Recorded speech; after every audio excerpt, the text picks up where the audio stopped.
Good afternoon. Please take your seats. We'd like to get the program started. Thank you.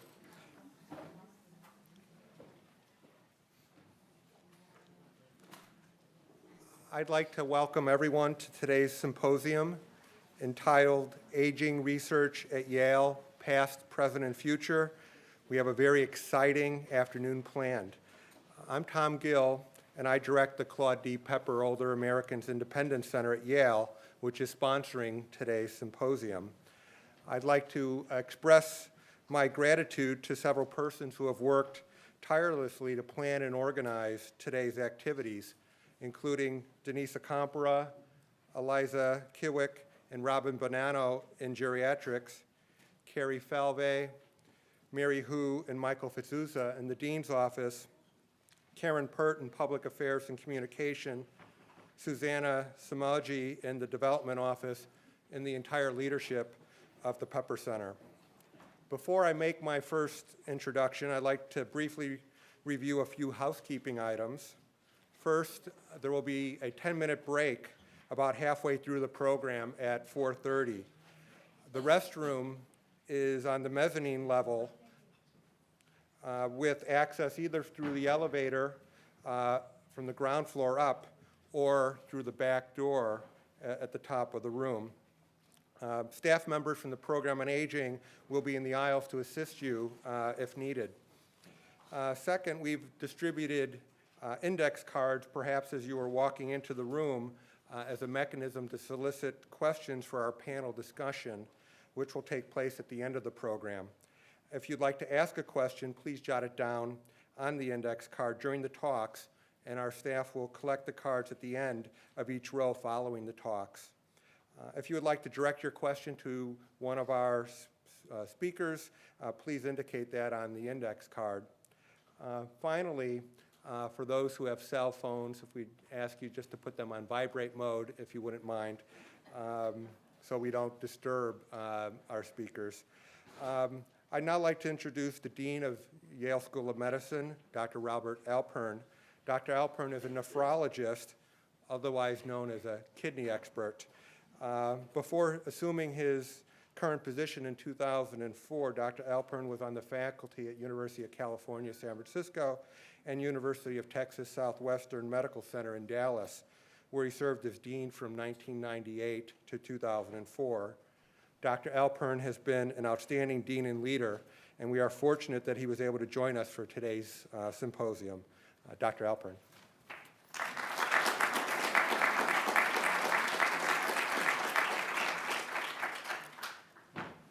It's a real pleasure to be here today to share this celebration. When I was in Dallas, one of the things we wanted to do was to build a geriatrics program, and we realized how difficult it was going to be, and then I realized the easiest way to do it was to move to Yale. So this is the Claude D. Pepper Older Americans Independence Center is really one of the jewels of Yale University, and clearly I think we have a geriatrics division that's the size of many departments at Yale, actually larger than many departments at Yale. So the program in aging was established in 1991, and we were designated as a Pepper Center in 1992. Tom just renewed, I think for the 5th cycle, following Mary, the NIH Center. And we've heard that the center programs are alive and well at the NIH, so there should be many more cycles. The center's purpose that was shown to me is to enhance health, well-being, and independence of older Americans. And I think that that's really speaks to what geriatrics is about, really understanding that it's not just keeping people alive, but there's a lot more to life, and to try and keep people really healthy and able to take care of themselves. And so the center has been incredible, and the numbers reported to me, they have 50 investigators in more than 70 research projects.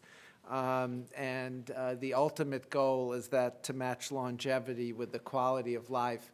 And I think this is going to be one of the big forefronts for medicine in the next 50 years, because we're getting really good at beating down heart disease. We're getting better and better at cancer. And people are just going to keep living longer and longer.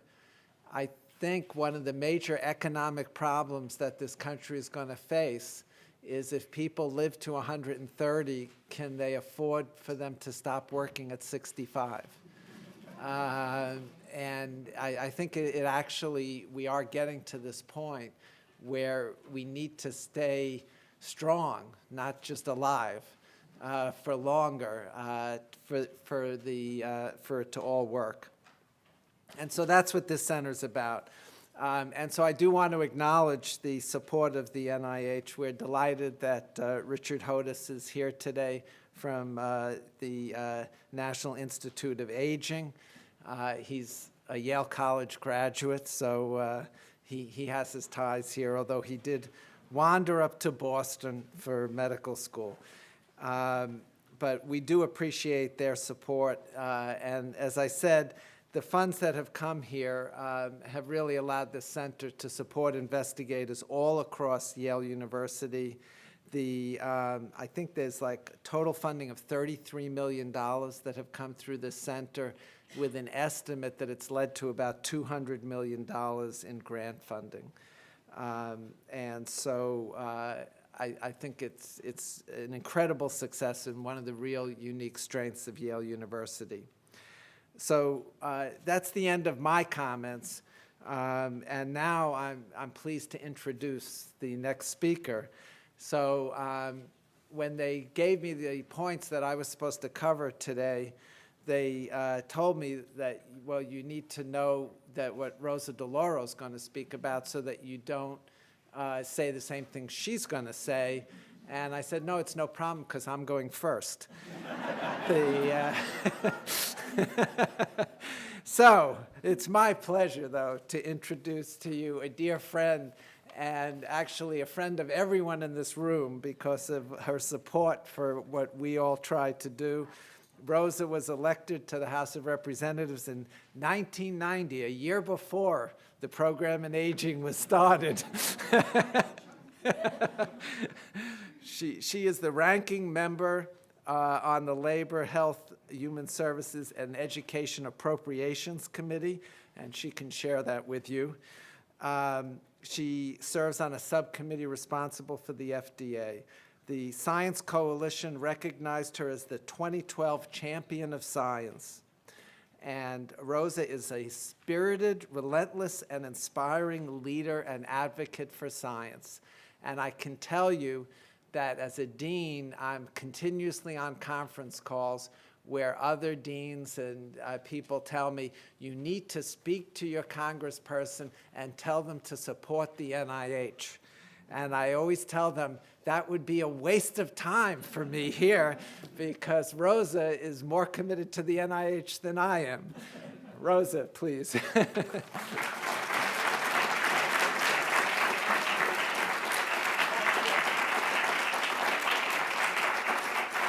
Thank you so much. Thank you. That was very kind to refer to me as spirited. A number of my colleagues would just say, you know, downright abrasive and aggressive is what they would say about me. But I am honored, so honored to be here with all of you today. You know, still I'm a townie, as so many of you know, born and raised in the city of New Haven. And the Yale buildings are still somewhat intimidating, you know, when you come into them. But it's wonderful to see such a crowd here this afternoon on such an incredibly important topic, and so many distinguished folks who are here and who are going to speak with you. What work that is done at the Claude Pepper Center here is, and it's gone on for 20 years. And it is about saving lives. It's about pushing the frontiers of knowledge. and it's about improving the quality of life for older Americans. And that is what you said, Dean. It is about the quality of life because we have figured out how to have people live longer. But what is happening to them in those years, and how is it going? What are their lives are about?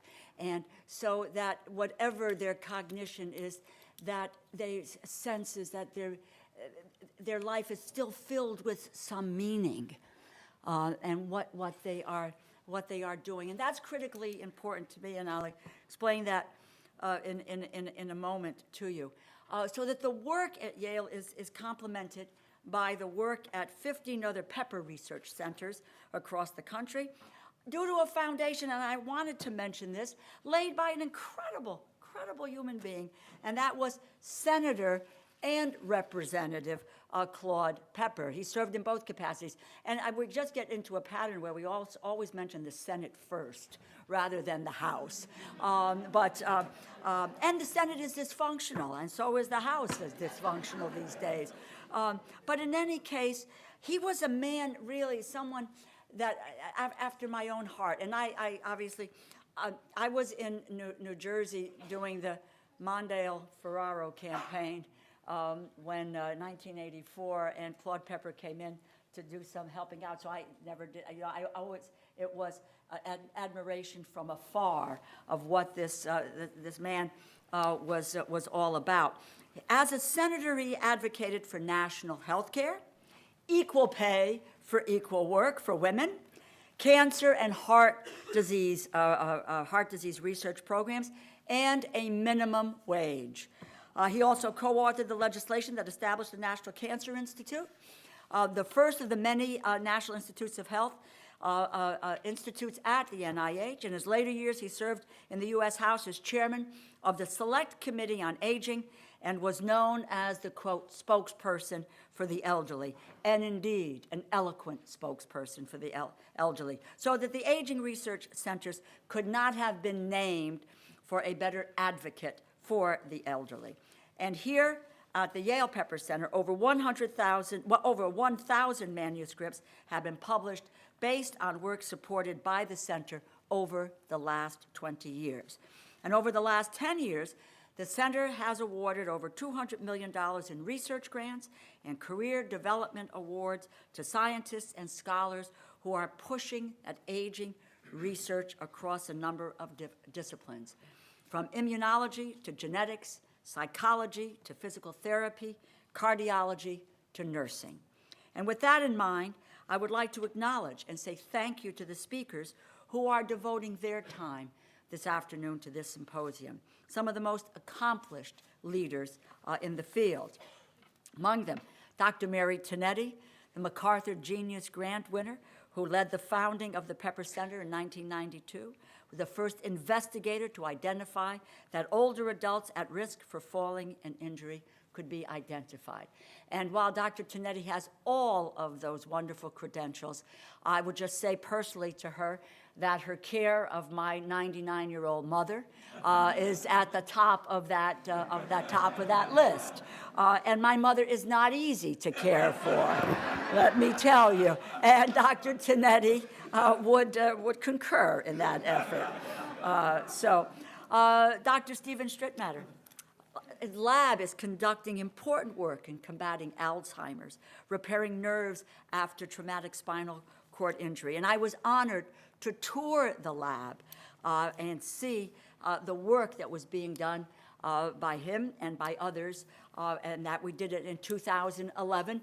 And again, that was at a period of time when we were experiencing what was being a reduction in funding for research. And we were trying to make the case of how backward that is. And we'll talk a little bit about that as well today and what's going on. Dr. Nicholas Christakis, director of Yale's Human Nature Lab, conducted pioneering research into health social networks, has been called one of the most influential thinkers in the world by both Time and Foreign Policy. Dr. Sandy Chang, whose lab at Yale conducts cutting-edge research into, now, I'm not a scientist, so is it telomeres? Huh? That's Italian way to say it. I don't say, always Italian, whenever I look at one of these words. So, you know, in any case, the protein DNA complexes that caps the chromosomes, how mutations in these binding proteins can lead to increased risk of cancer. I'm going to use my best baseball analogy here, and if you're a Yankee fan, you'll understand this. This is Murderer's Row of talent here, an expert in aging research. And to Dr. Hodus at the National Institute of Aging, thank you, thank you, thank you for the great work that's being done there. NIH, the principal federal funding agency for aging research here at Yale, and all across America. Like NIH funding in so many other areas of research, NIA is driving innovation, advances, discoveries that improve the mental and physical health of older Americans. They're responsible for leading the national research effort to combat Alzheimer's through effective early interventions and novel drug treatments. So we say thank you to you, thank you for being here, and for your great leadership. Finally, I would personally like to recognize all of the doctors, the nurses, the scholars, the researchers here today. You work day in and day out in labs, in clinics, in nursing homes, and in hospitals to push the edge of the envelope, to push the frontiers of knowledge, to care for our seniors, and to save lives. I'm in awe. I am in awe always of what you do. So many of you know that I am a survivor of ovarian cancer. And I was so fortunate that my cancer was discovered in stage 1. And I was in treatment for several months. I'm cancer-free for 27 years. And I am here today because of the grace of God and biomedical research and the great work that you do here. I have, again, so much respect for what you are able to do to make a difference in people's lives. And I believe that all medical research is important. But the aging research conducted and supported here at the center is particularly vital at this moment, when we are not only experiencing the graying of America, but more and more Americans, as we said, are living longer than ever. And it will be on Christmas Eve that my mother will be 100 years old. And that, to me, is, I'm trying to wrap myself around the fact that my mother is 100 years old, in addition to which I have to plan a party or do something to acknowledge this effort. But it's so incredible. And I might add that she is out every day. I have caregivers, because I'm in Washington. I've people who come in from 7 to 7 at night, and then from 7 to 7 in the morning, and so forth. And she goes out every day and get her hair done every day. And last night she sat with me as I had the great honor of being inducted into the Connecticut Women's Hall of Fame. And we had the video up there. And does she get it all? No. But she gets enough of it so that there, again, is some value, her own sense of value, at whatever she can understand today and what her life is about. And according to the Administration on Aging, seniors make up about 1 out of every 8 Americans. And by 2030, that number will be 1 in 5. Then only 17 years from now, there will be over 72 million seniors in our nation, over twice as many as in 2000. As a community and as a country, we need to be ready for this surge in seniors as the baby boom grows older. And oftentimes, you know, my mom, she retired in her 80s from the New Haven Board of Aldermen. And for a number of years after that, she would say to me, and I hear this in senior centers because I get to visit a lot of these places all of the time. You know, these years of after, you know, retirement, the golden years, presumably the golden years, where not only with my mother, but I've heard so many other seniors describe them as the lead years, because of, you know, and they're mostly women. Women live longer than men live. Sorry, guys, what can I tell you? But we do.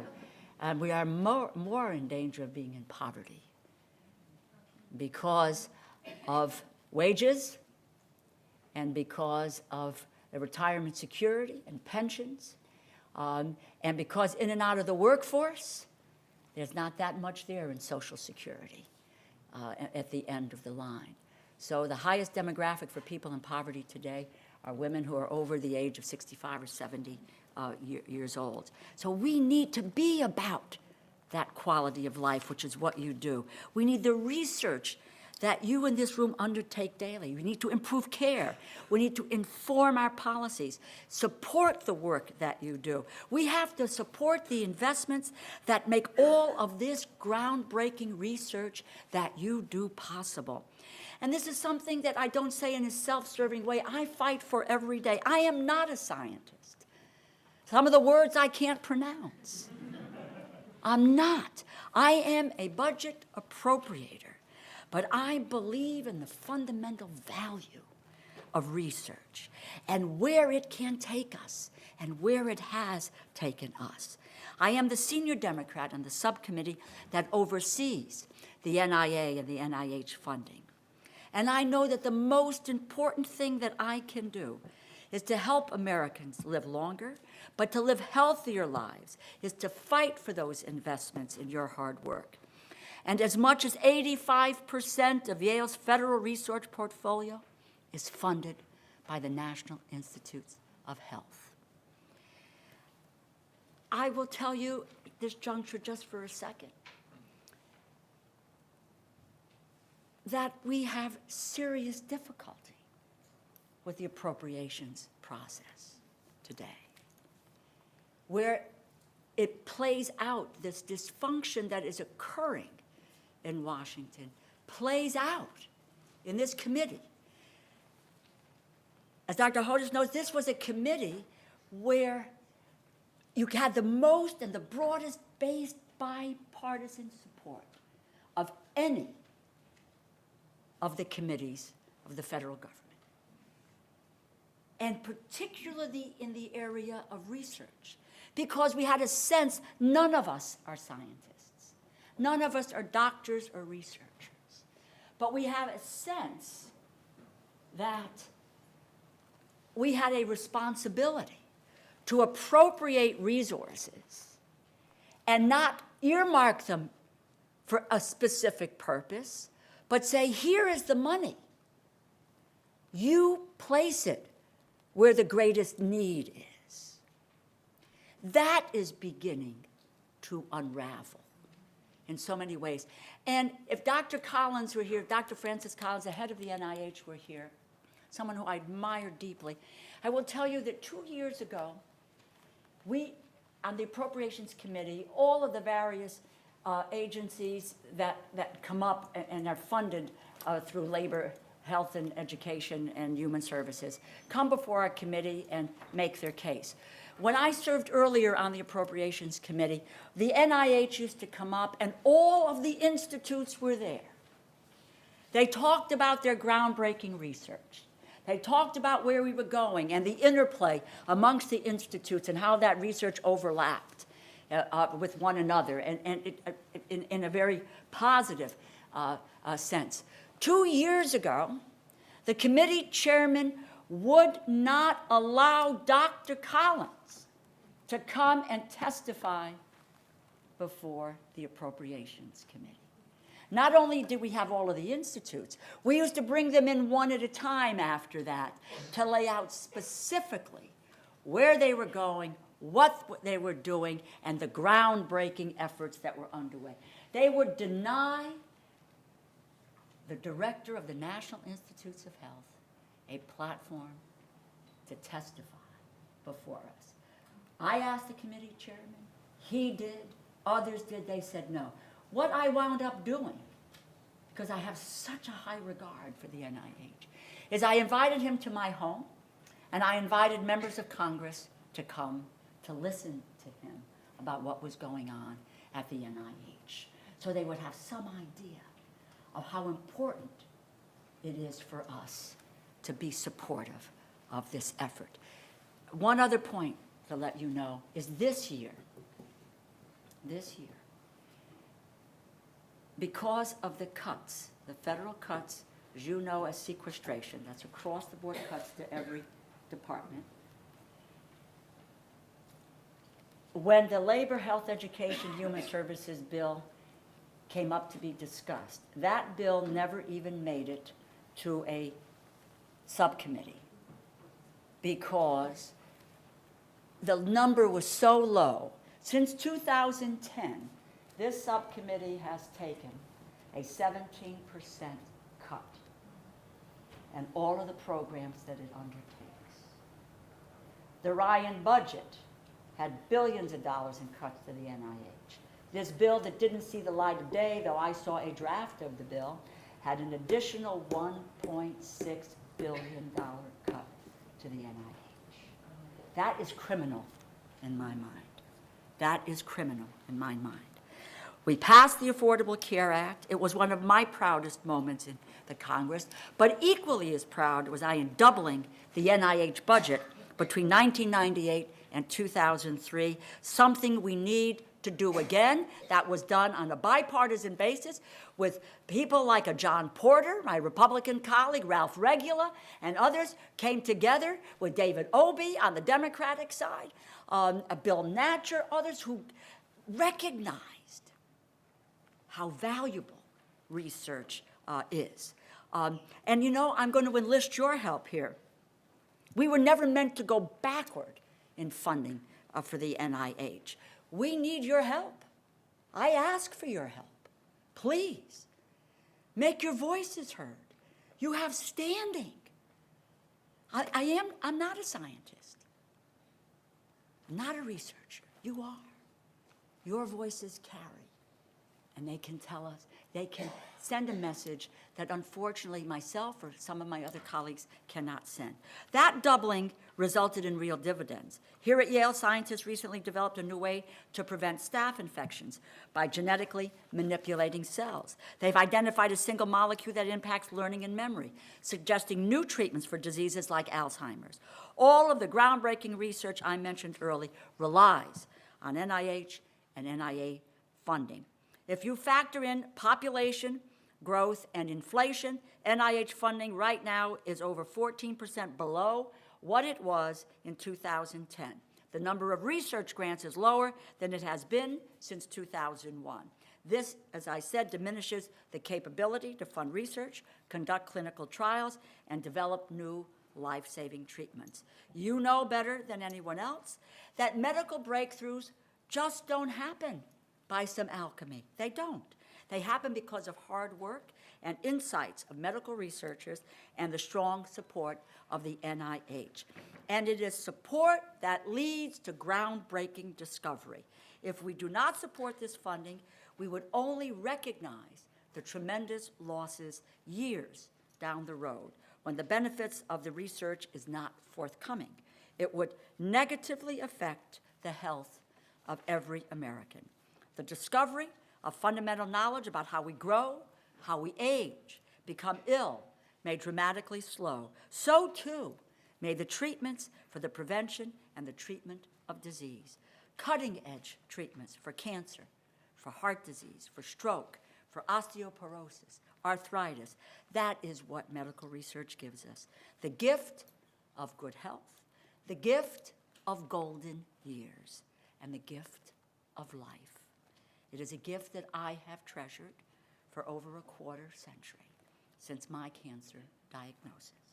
And it is a gift that every American deserves as they grow older. So I thank you for what you're doing here at the Pepper Center. You're broadening our understanding of aging. And know that I am proud to stand with you and the amazing and the historic work that you all do. You help to improve the health of all Americans, and research into aging, as I said, is something that we should all support and we should rally around. I again enlist your help. Take the opportunity, because you have all kinds of networks of people. And Dean Alpern doesn't have to call me, though I love to talk with him. But you have people and networks all over the country. Those are folks ought to get to members of Congress. and tell them what is at risk, what is at stake. And it isn't for people other than members, because these issues affect all of our lives. We are not immune, members of Congress, for what happens in the lives of older Americans. And we too are graying and aging. Thank you. I know it's going to be a great afternoon for all of you. Thank you so much. Thank you, thank you, thank you, thank you,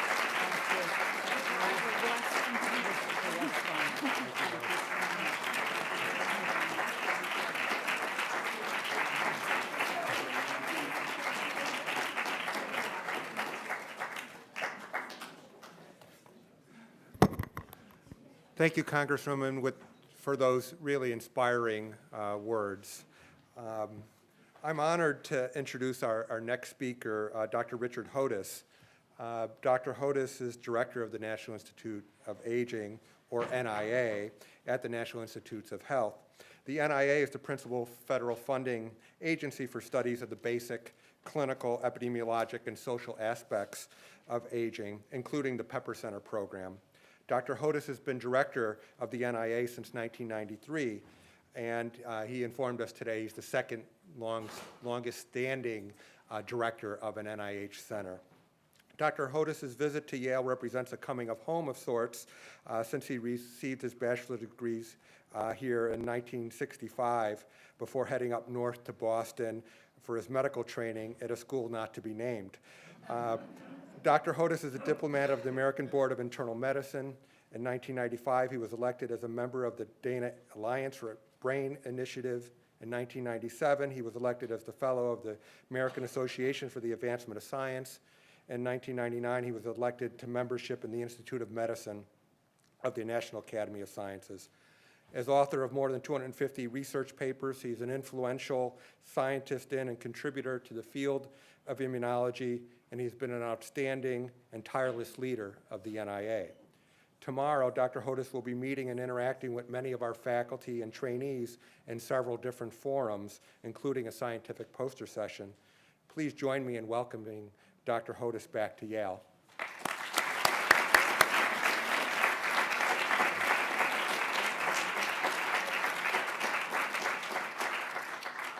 Well, thank you very much for the chance to come back home. It really is a great privilege to be here and a pleasure to be following Congresswoman DeLauro. You know, she was talking about times past, which evoke, I think, a healthy kind of nostalgia.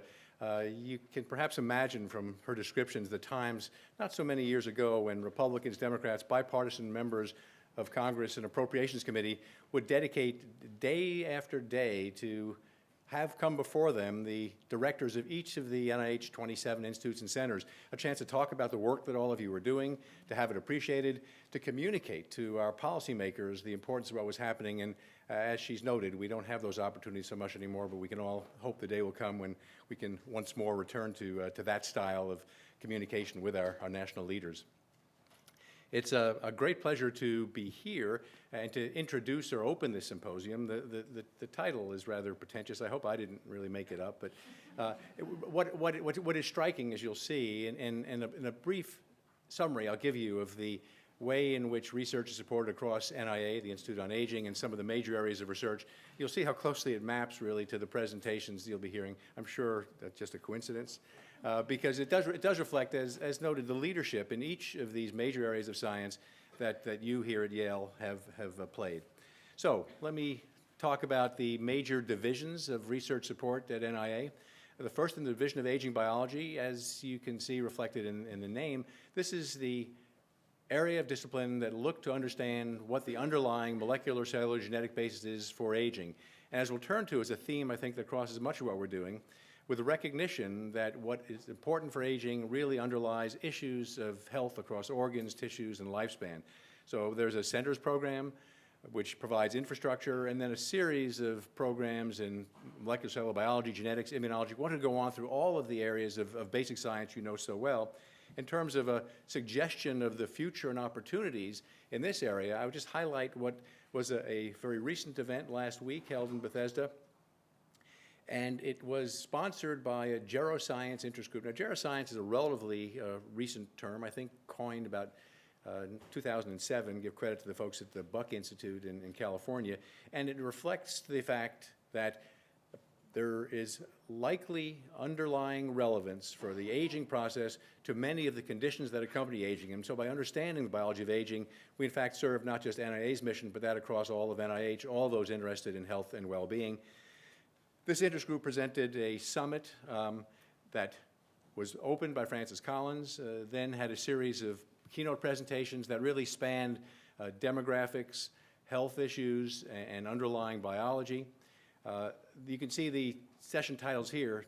Dr. Dixit was one of the participants there at inflammation, but inflammation, stress, epigenetics, all these major areas underlying biology have been a part now of a geroscience interest group at NIH, which is now 20 NIH institutes strong in the commitment of institute centers and directors to these missions. So our hope is, at a time when the budget is clearly constrained, when NIA and each institute has a great challenge in funding the outstanding research opportunities in each field, that we can increase the commitment and conviction that research relevant to aging is indeed relevant to all institutes and centers. And you'll be hearing some of this today. So if Sandy talks about telomeres and their relationship to biology, the connection to cancer will be there. And so this theme goes, I think, across areas of basic biology of aging. The Division of Geriatric and Clinical Gerontology is the division that sponsors the more clinical aspects of aging research, and the Pepper Centers, the Older Americans Independent Centers, such as that here, are a part of the purview of this division.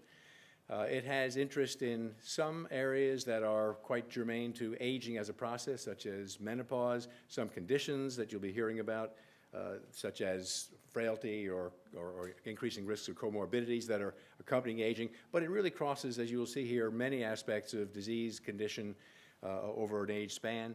And if there is a theme that I think is becoming more and more dominant in this area, and this is not just at NIH, but across NIH, it's one which Dr. Tonetti has certainly pioneered in emphasizing, that our focus, for understandable reasons, on individual conditions or diseases in isolation is important, but is failing if it doesn't account for the fact that multiple morbidities, the existence of multiple conditions concurrently, need to be addressed. This is clearly a theme across NIH, across other federal agencies and Medicare, Medicaid, and you'll be hearing some about that today too. Certainly, if we're picking one major thrust of the programs that's going to be supported by NIA and NIH in years to come, this is at the very top of the list. I want to note one interesting opportunity that's emerged at a time when funding is quite limited. The NIH budget is not going up. In fact, it's been decreasing of late. We're certainly looking for opportunities to collaborate, and one agency, one organization that appeared in the last 2 years is PCORI, the Patient-Centered Outcomes Research Institute. Many of you may be aware of it. It's a non-governmental agency. It's funded by a tax, if you will, on health care premiums. And it has a budget that is increasing year by year and looking for opportunities to invest in the kind of research that will be of interest, patient-centered outcomes being the key to what is being pursued. And happy to announce the very first occasion of an investment of funds by PCORI in an NIH-supported clinical research study, in this case clinical trial, will be in a trial that was announced some time ago now with applications being reviewed, committing up to $30 million in support of interventions in partnership with NIH to prevent falls and injuries associated with falls in older Americans. So I think a sense of one of the top themes, the first, what we hope will be many such collaborations, and focus on an area that's been close to aging research and certainly close to the work here at Yale and at the Pepper Center.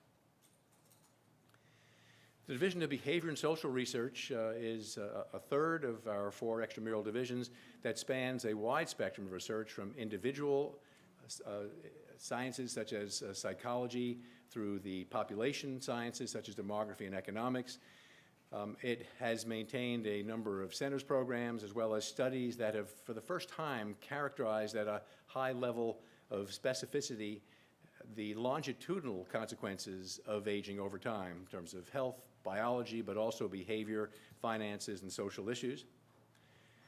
One theme, which again I think will be related very much to what you'll be hearing today from the presentation that talks about the evolutionary conservation of social interactions, is the general theme reflected here in the rubric we call reversibility of early disadvantage. And the reason there's a non-human primate, monkeys in the picture here, in a division of behavior and social research reflects an increased understanding in the way in which behaviors are connected to physical and biological properties, be it epigenetic changes in DNA that reflect the outcomes of experience and exposure, but issues that are common to all organisms through evolution.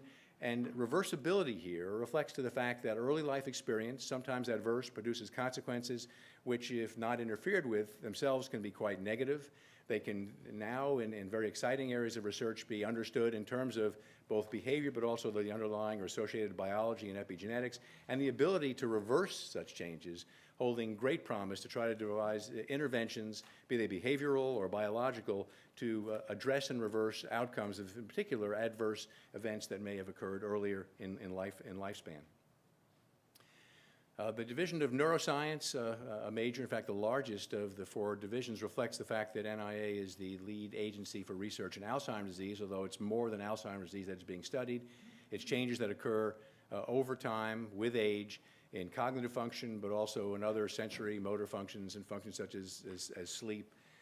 And here I just want to outline for you some of the changes that have occurred in the past couple of years as a result of a national effort that has focused resources and attention on Alzheimer's disease in particular. The research has included a dramatic increase in understanding genetic contributions to Alzheimer's disease. We used to show one by one the genes that had been associated as risk or protective factors for Alzheimer's. And now I think we can much more productively show what is, I think, the future of such research, not just individual genes and names, which may not mean much to most of us or you, but the way in which these risk factors, the genes that affect Alzheimer's risk, fall into categories. The one you see first here with the greatest list of genes below it, innate immune response, brain inflammatory response, reflects a likelihood that with so many genes that affect the risk of Alzheimer's disease being related to inflammation, that it may be that pathways of inflammation affecting the brain are those targets where we will perhaps have earliest opportunity to intervene and have income. And similarly, across lipid transport, synaptic transmission, cytoskeletal, we're learning more and more about the way in which risk factors fall into patterns that suggest underlying processes, which we hope will identify targets that can be validated and then used for intervention. The National Alzheimer's Project Act was an act which was passed by both houses of Congress and signed by the President, a not so common occurrence these days, but which established a national plan to address Alzheimer's disease, and one important component of that was research. The areas of research were translated into priorities and a plan that it has milestones, all targeted to produce effective interventions by 2025, a stated goal. In science, it's hard to promise, and we make it clear that we're not promising in an area where we don't know what the course will be, but nonetheless a goal which motivates all of us. With budgets as restricted as they are, this is one area in which NIH director, with difficult choices to be made, was able to make additional funds available in 2012 and 2013 to carry out some incremental studies that would not otherwise have been done with available budgets. And I just want to stress to you the kinds of research and the excitement in it that are being carried out by some examples here. One is an approach to identify novel targets in Alzheimer's. You know, we're very effective at following areas of research that are promising and are undoubtedly important, but perhaps the greatest challenge is to force ourselves, motivate ourselves to look at areas that are not what is most apparent. And so this is an initiative that really asked investigators to respond with strategies for identifying new potential targets in Alzheimer's disease that were not the conventional ones.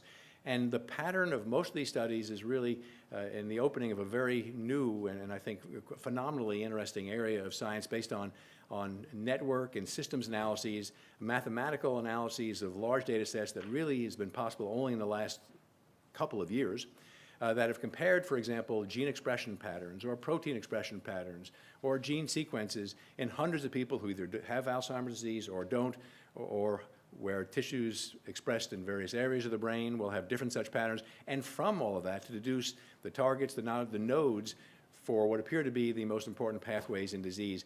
And I think this is an example of basic science, investigator-initiated, that is going to open new opportunities in this area, coupled with the effort to increase our basic discovery science base.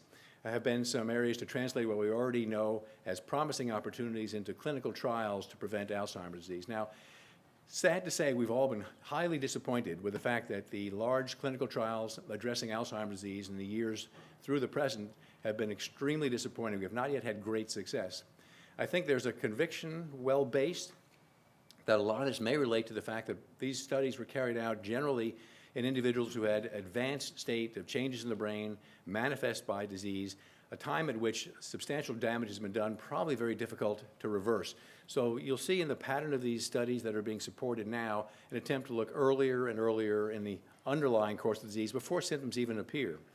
And techniques such as brain imaging have been enormously successful in finding changes that in fact predict disease years or even decades beforehand. So we're now able for the first time to address interventions at this early stage before largely irreparable damage may have been done with, we hope, greater promise of success.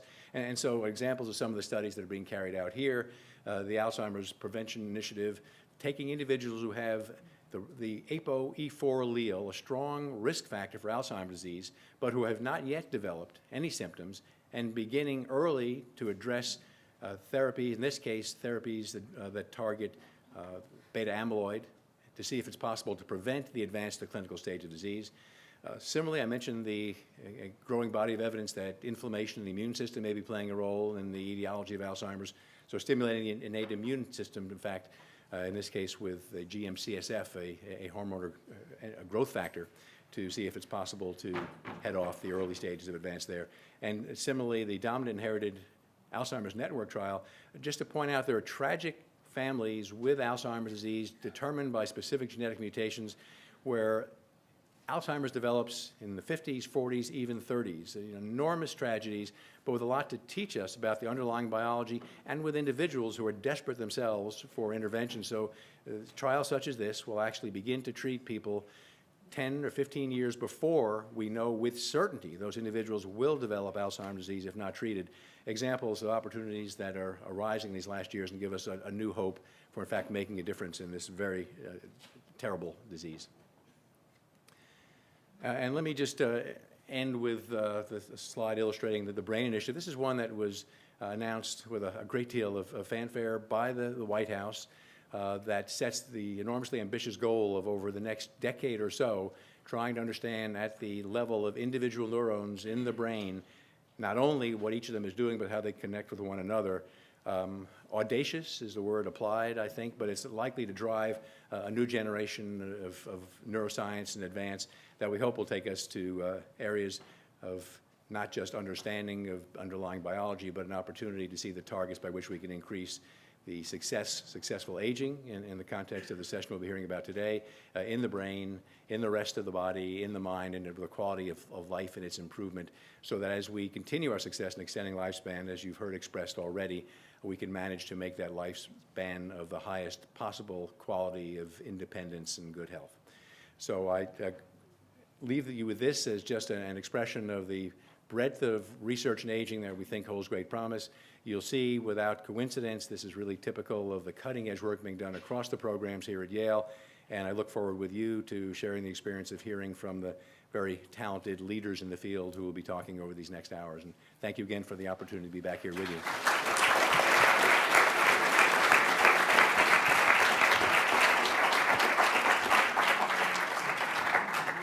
Thank you, Dr. Hodus, for updating us as what's happening at the national level. Good afternoon, everybody. I'm Jocelyn Memento, News 8's medical reporter, your moderator for this symposium. Now, over the years, I've had the privilege of having a front row seat at Yale School of Medicine, watching some of the very best and the brightest in medical science develop breakthrough research and treatment, then educating you on those very subjects. I've learned a great deal from the best and the brightest. It hasn't been easy to interview them, to be quite honest, to get to the simple terms, to get it to the point where people at home can understand. But it's such important information that it is challenging for me because obviously I'm not a scientist, but I have learned a lot from them. And I love the fact that I have that privilege to come here and learn from them and then pass that so very important research information to all of the folks at home who really need to know what's going on here at the Yale School of Medicine. We are living longer thanks to what has evolved in medicine, but that has also led to complex issues such as coping with multiple chronic conditions and the increasing number of people being diagnosed with Alzheimer's disease. I've done so many stories on Alzheimer's lately. Today you will hear from leading researchers on aging and how their work will directly impact you and your loved ones. And just a few housekeeping reminders. Just want to remind everybody that we gave you the index cards so that you can jot down a question for the Q&A, which will occur immediately following the last speaker. We will also have a break after the second speaker, a 10-minute break. And now it is my pleasure to introduce to you our first presenter. Dr. Mary Tinetti is the Gladys Phillips Crowfoot Professor of Medicine and Epidemiology at Yale School of Medicine and Chief of the Section of Geriatrics. She was the first investigator to identify that older adults at risk for falling and injury could be identified, that falls and injuries were associated with a range of serious adverse outcomes, and that multifactorial risk reduction strategies were effective as well as cost-effective. Her current research focus is on clinical decision-making for older adults in the face of multiple health conditions. Her subject, when one person has many diseases. Please welcome Dr. Mary Tinetti.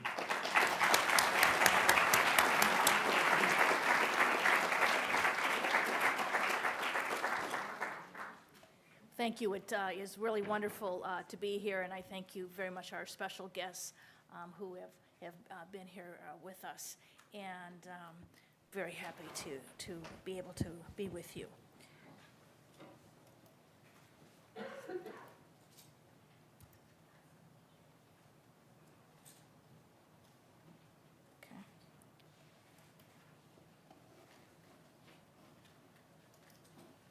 Okay. It's not on that. It's on that thing here. Is that okay? Great. Thank you. Just on that one. So I want to start with who my favorite adult is. No, was the side one. This is my favorite adult. He's my father, 91-year-old. He had just climbed up 1,200 feet that's overlooking Lake Superior. Going up was great, coming down not so much. But I also want to tell you a story about Mrs. S., who's an 84-year-old woman who has multiple chronic conditions, including high blood pressure. She previously had a heart attack, heart failure, many of the most common chronic conditions that older adults face every day. She had multiple of them.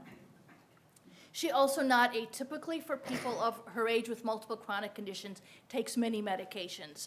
Coumadin, a blood thinner for her atrial fibrillation, 3 different blood pressure medications that also help her heart failure, statin for her heart, 2 medications for her diabetes, and an SSRI for her depression. Again, not terribly atypical for the millions of older adults in the United States. So Ms. Smith and Mrs. S. and her doctor were really facing many of the same questions that we face every day. They sat down and were wondering, are these medications causing any harm? We know medications have many good effects, but we also know they have harmful effects. Given the number that she's taking, what kind of harm might be happening that we're not aware of? Second of all, are these medications helping what matters most to her? And third of all, the most important question that we ultimately want to be able to answer, what is the best combination of medications for Mrs. S. that provides her benefit without harm, if at all possible? So the title of today was Past, Present, and Future. So I'm going to take you way to the past, to the 17th century, when I first came to Yale. And it's important to bear in mind that today's approach to disease really did evolve in the 17th century, when the evolving technologies of that time included, for those of you who are historians, such groundbreaking technologies as stethoscopes and microscopes, where for the very first time we were able to understand some of the pathology underlying the conditions that people faced.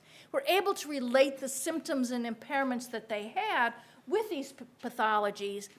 And as humans, we love to create categories, so we started creating disease categories. during the 17th century.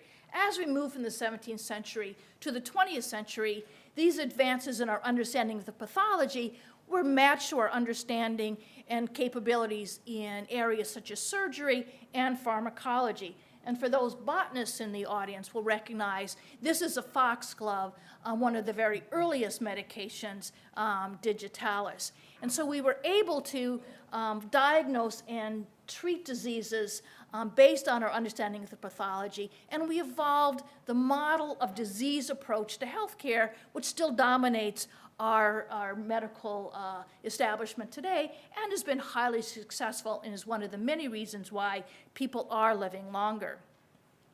But it's also important to bear in mind when that disease approach evolved from the 17th to the 20th century, the average life expectancy was in the 40s as opposed to the 80s that we see today. Second of all, almost all health encounters were for acute injury, such as portrayed in this picture, or for acute illness, for which people either recovered or they died. There were very few people with chronic conditions, and essentially nobody who had multiple simultaneous conditions as we evolved that approach to disease. Again, so it's been highly successful, but it's important to bear in mind what Mrs. S., who reflects the patient of the 21st century, multiple chronic conditions, many, many medications, and importantly, as I will tell you, vary in what matters most to them. So going back to that first question, are any of her medications causing her harm? As physicians, we are taught to, above all, do no harm. And so two sets of studies that we've recently completed here that look at that issue. Are we causing harm to people like Mrs. S? The first study was the effect of antihypertensive blood pressure medications in older adults with multiple chronic conditions. We know from an array of very well-designed clinical trials where people are randomized to either receive the treatment or not, that older adults do have benefit from blood pressure lowering medications. Fewer strokes, fewer heart attacks, less heart failure. But it's also important to bear in mind that these were healthy older adults, that almost to a study, older adults with multiple chronic conditions, who are the more typical older adult, were not included in these trials. So we don't know if those benefits for healthy older adults are also the same in people like Mrs. S. And also importantly is there is some emerging evidence of perhaps increased risk of fall injuries. And so what we did, we studied a representative sample of older adults throughout the United States who were over 65 years of age who had hypertension. Average age, 80 years, 2/3, 66% had 3 or more chronic conditions. Very different than the people in the clinical trials, but very, very much like the people we see in the clinic every single day.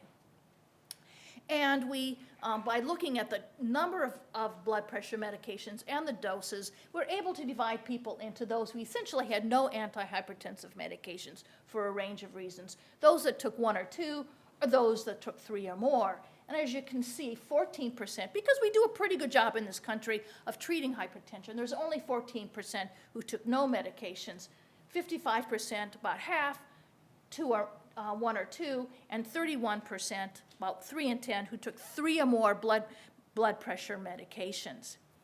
And basically what we did, we know that those who take medications are different than those that don't, so accounting for all the factors that we know of that may make people who take medications different than those that do, or those who take more different than those who take less, accounting for all of those factors, what we found was, comparing to those people who took no hypertensive medications, those that took 1 and 2 had no effect, no decrease in the likelihood of having a stroke or a heart attack in the 3 years of follow-up, nor those who took 3 or more.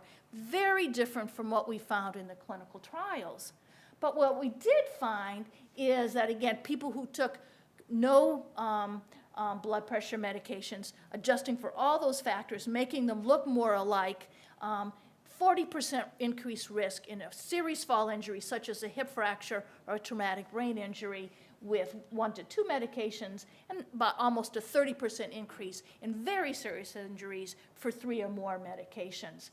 Interestingly enough, there was a decreased risk in death. One of the things we're postulating, perhaps it doesn't decrease the occurrence of a cardiovascular event, but maybe improves the mortality for those who have an event, and it's an area that we're still exploring.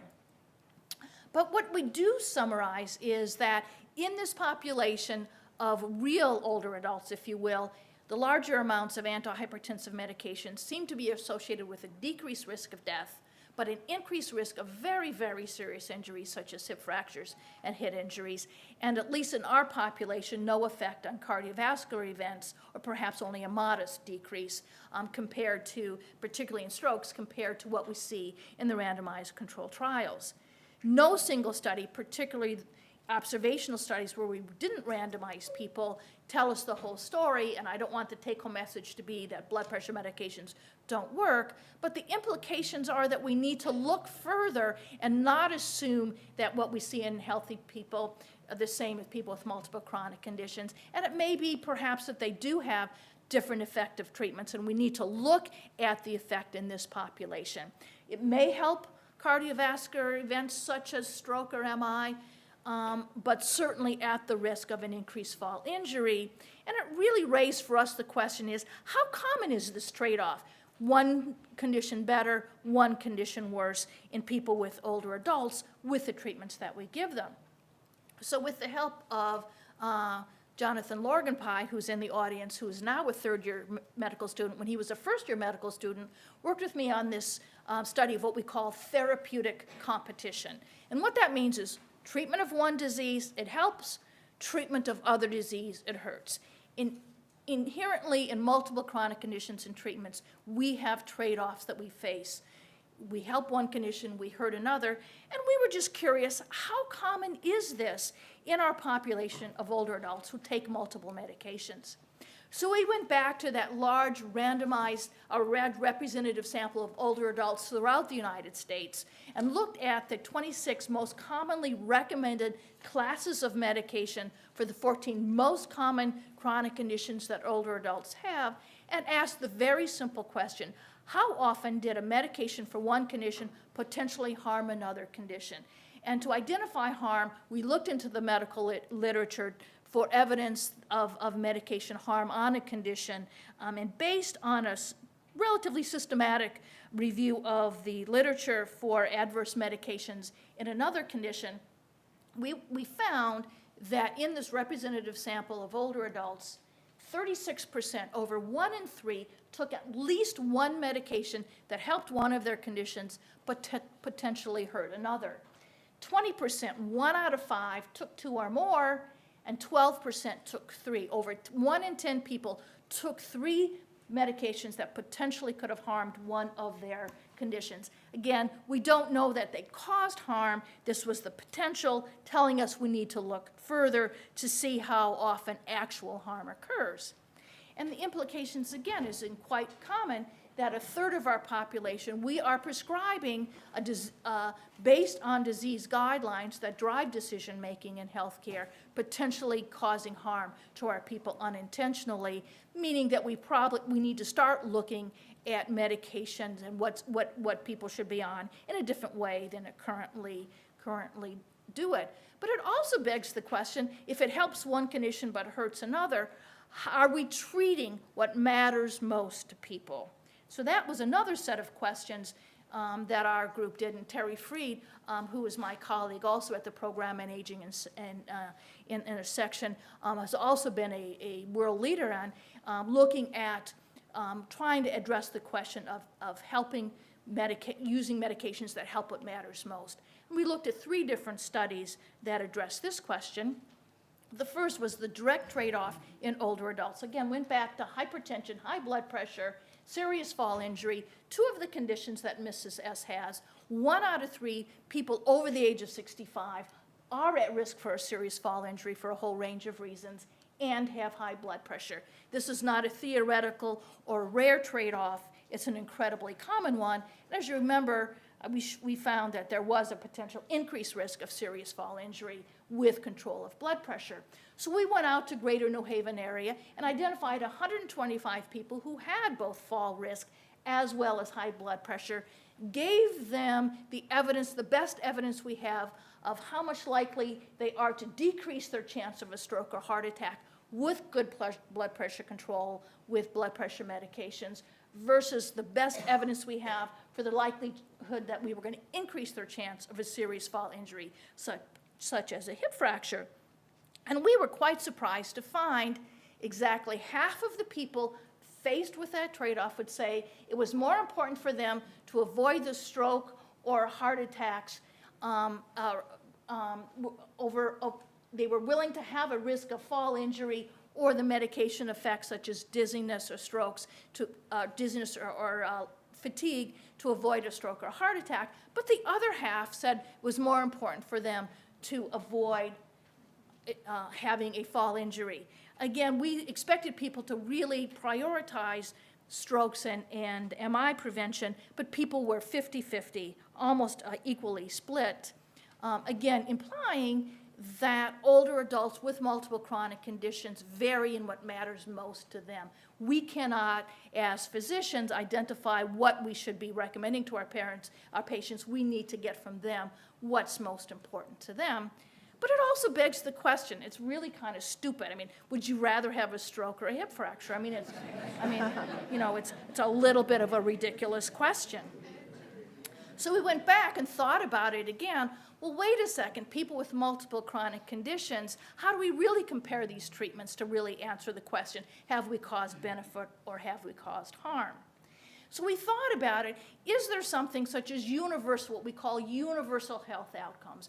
Are there health outcomes that are really meaningful to patients, that really matter to patients, that all conditions exert their effect on, so that we could use these universal health outcomes rather than the individual outcomes such as stroke or heart attack?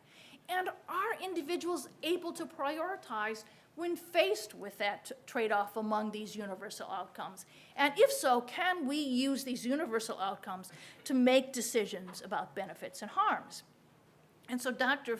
Fried has really taken the lead on this area, and indeed by asking a whole range of older adults throughout New Haven, really we're able to really get it down to 3 areas. And I suspect it's not a surprise to anybody in this audience. People want to be as functional as possible, and that could be those daily activities such as getting here today, social activities, cognitive activities, but the people want to be functional. And they want to be as free of symptoms as possible, such as fatigue or pain, and they want to live as long as possible, survival. So essentially, we can take almost every possible health outcome and put it into one of these 3 categories. So it makes it much more simpler than trying to compare a hip fracture versus a stroke if we can compare function, symptoms, and survival. But that will only work if these chronic conditions really do affect these universal outcomes. So that was the next study we did. Again, going back to that big sample in the community, we looked at 5 common chronic conditions: heart failure, chronic obstructive lung disease, osteoarthritis, depression, and dementia. And again, ask the question, if you account for all the other factors that affect daily functioning, activities of daily living, bathing, dressing, shopping, using the phone, using transportation, if you account for all of the other factors, and if you account for all the effect of all the other diseases here, do these individual 5 diseases affect these outcomes? And what we found is all 5 of them independently and very significantly accounted for changes in people's ability to carry out their daily activities. We found that arthritis, lung disease, depression, and heart failure all affected symptoms. Only dementia did not affect symptoms, which is really what you would expect.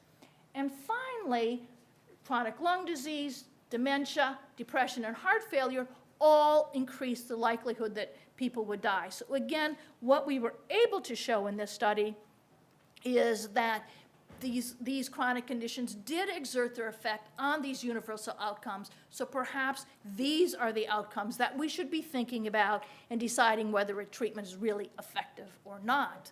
But the next question we need to address is, Well, then can individuals prioritize if there really is a trade-off? If we can't have it all, we all want to be as functional as possible, as free of symptoms, and live as long as possible. But if we can't, can people prioritize so that we can make the decisions that are going to affect what matters most to them?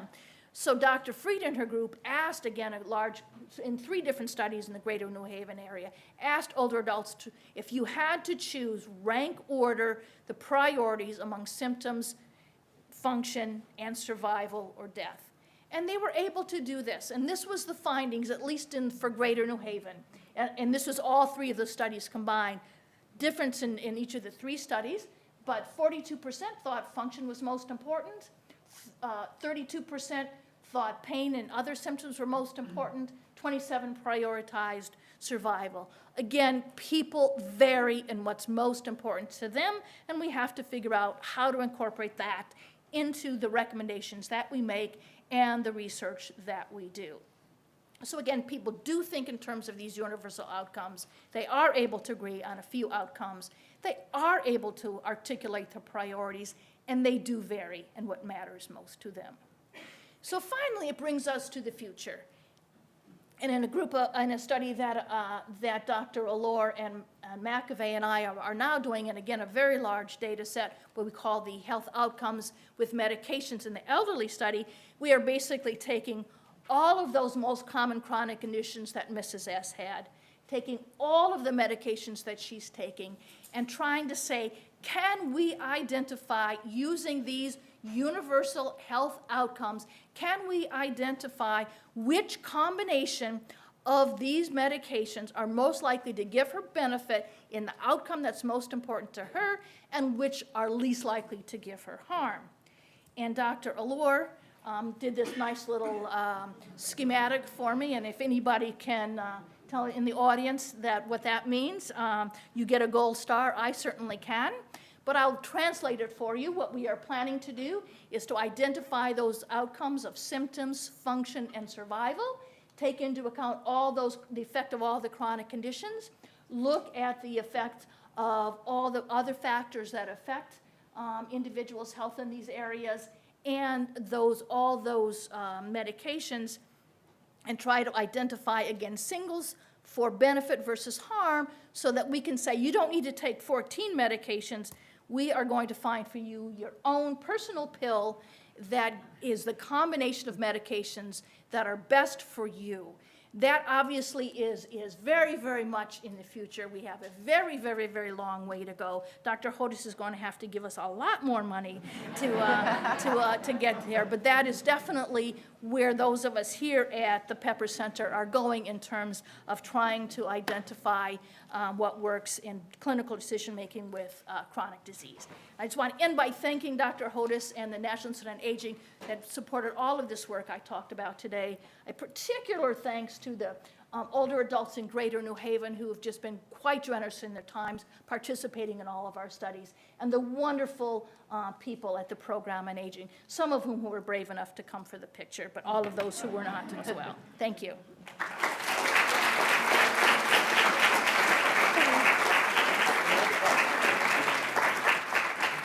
Dr. Tonetti, thank you. Your presentation really underscores the shift to patient-centered care, and of course, love the history lesson at the very beginning as well.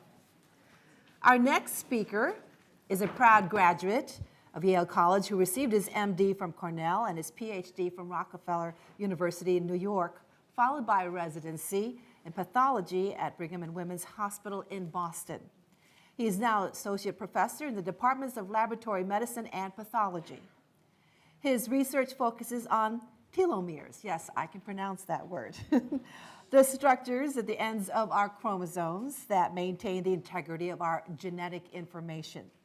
Using mouse models, his laboratory was the first to show that telomere binding proteins are required to prevent the onset of features of premature aging in stem cells. Please welcome Dr. Sandy Chang. The topic, the long and short of it, telomeres in aging and cancer.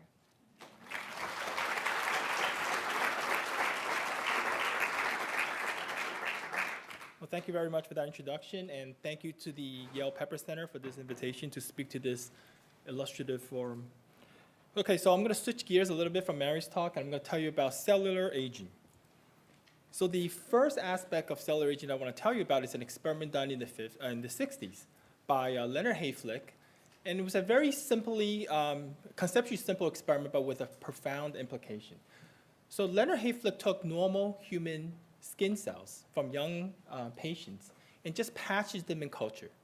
So what he found was that these cells, instead of growing indefinitely like he found in normal cancer cells, these cells actually stop dividing at a very defined stage, around 60 or 70 population doublings. This was very strange because at the time when cancer cells were used as a model, cancer cells are immortal. They divided indefinitely. So there's something intrinsic about normal human fibroblasts that stop your cell division. And in fact, they became senescent. They adopt a very strange phenotype. Quite unlike their youthful counterparts, the cells are flat, they develop bilobe nuclei, and they stop dividing, but they're still metabolically active. So these senescent cells are, at the time, not understood as to why they form. So now we know that it is because telomeres, the structures that capture the ends of all eukaryotic chromosomes, and they're the ones, the telomere structures are the ones that dictate the ability of cells to divide. For example, telomere length is very predictive of the replicative history of a cell, and telomeres are actually repetitive DNA sequences that capture the ends of all our chromosomes. And because telomeres are intrinsic to all cells, their divisions offer a replicative history as to how many cycles a cell can divide. And you can think of telomeres as the little plastic caps at the ends of our shoelaces. So in a functional shoelace with the proper capping function, you can thread the shoelaces into holes, and these shoelaces are functional. And these are like the telomeres in youthful cells. If you lose the plastic caps at the ends of your shoelaces become frayed, no longer functional, and these are like the telomeres of senescent cells. They're no longer functional, no longer exert a capping function, and they're called dysfunctional. So this illustrates why telomeres become dysfunctional. And the reason why is because telomeres are part of a linear chromosomes, and these cannot be replicated by the DNA polymerase machinery. So this is what's called the end replication problem. And because of the failure for DNA polymerase to fully replicate linear chromosomes, telomere length shorten, and you can actually run these out on a gel, and you can see that telomeres in mortal cells actually decline, and they become very short in senescent cells. If you look at telomere length in human white blood cells, you can see that telomeres actually whittle down by about 70 base pairs per year of life. And in a long course organism like humans, you can imagine that the amount of telomeres that we lose can be quite substantial, something like 5,000 to 8,000 base pairs in our lifespan. So what is the mechanism to prevent telomeres from shortening in important cells such as our stem cells? So this is the enzyme telomerase, an enzyme I'm sure many of you have heard of. The enzyme telomerase has been usurped. This is a reverse transcriptase usurped by the eukaryotic organisms to add telomeres de novo to the ends of eukaryotic chromosomes. Telomerase adds TTAGG repetitive sequences to our chromosome ends, thereby circumventing the end replication problem. And we now know that telomerase is expressed only in certain restricted cell types. For example, our stem cells and our germ cells have telomerase activity, but our somatic cells do not. And that's why our somatic cells telomeres shorten and undergo replicative senescence. Unfortunately, the level of telomerase in our germ cells and our stem cells does not appear to be enough. So even though those cells have telomerase, their telomeres still continue to shorten over time. In contrast, cancer cells have robust levels of telomerase. They divide indefinitely and they're immortal. So I should mention that the discovery of telomeres and telomerase was awarded the Nobel Prize in 2009. And this work was pioneered by Dr. Liz Blackburn with colleagues Jack Shostak and Carol Greider. And the reason why I put this slide here is because telomeres were actually discovered at Yale when Dr. Blackburn was a postdoc in Joe Gall's lab at the Yale Medical School. That's where they discovered this unique structure at the ends of the chromosomes of tetrahymena. So this slide illustrates our telomere hypothesis of aging in cancer. And this hypothesis has received a lot of experimental confirmation from work done in my own lab and as well as those from others. So what we postulate is that telomeres shorten because of insufficient level of telomerase, and dysfunctional telomeres ensue, and these are actually recognized as damaged DNA. So dysfunctional telomeres activate a very potent DNA damage response that's p53 dependent. So p53 is the guardian of the genome. It's activated by DNA damage, and it's a checkpoint. So activation of p53 actually elicits the onset of cellular senescence, and in some cells, apoptosis as well. So cells actually die when they encounter dysfunctional telomeres in the presence of intact p53. So this is actually a very potent anti-cancer mechanism. We've evolved this mechanism to prevent cells with dysfunctional telomeres from hanging around. So we try to get rid of them by either stopping their cell division or by killing them. Unfortunately, an unintended consequence of this anti-tumor mechanism is that stem cell populations, or in highly proliferative organs, diminish their function and giving rise to premature aging phenotypes. On the other hand, dysfunctional telomeres in the setting of a p53 mutation, which is commonly encountered in many human cancers, actually is a pro-cancer mechanism. Dysfunctional telomeres in the setting of p53 deficiency actually drives tumorigenesis, and I want to talk a little bit about this today.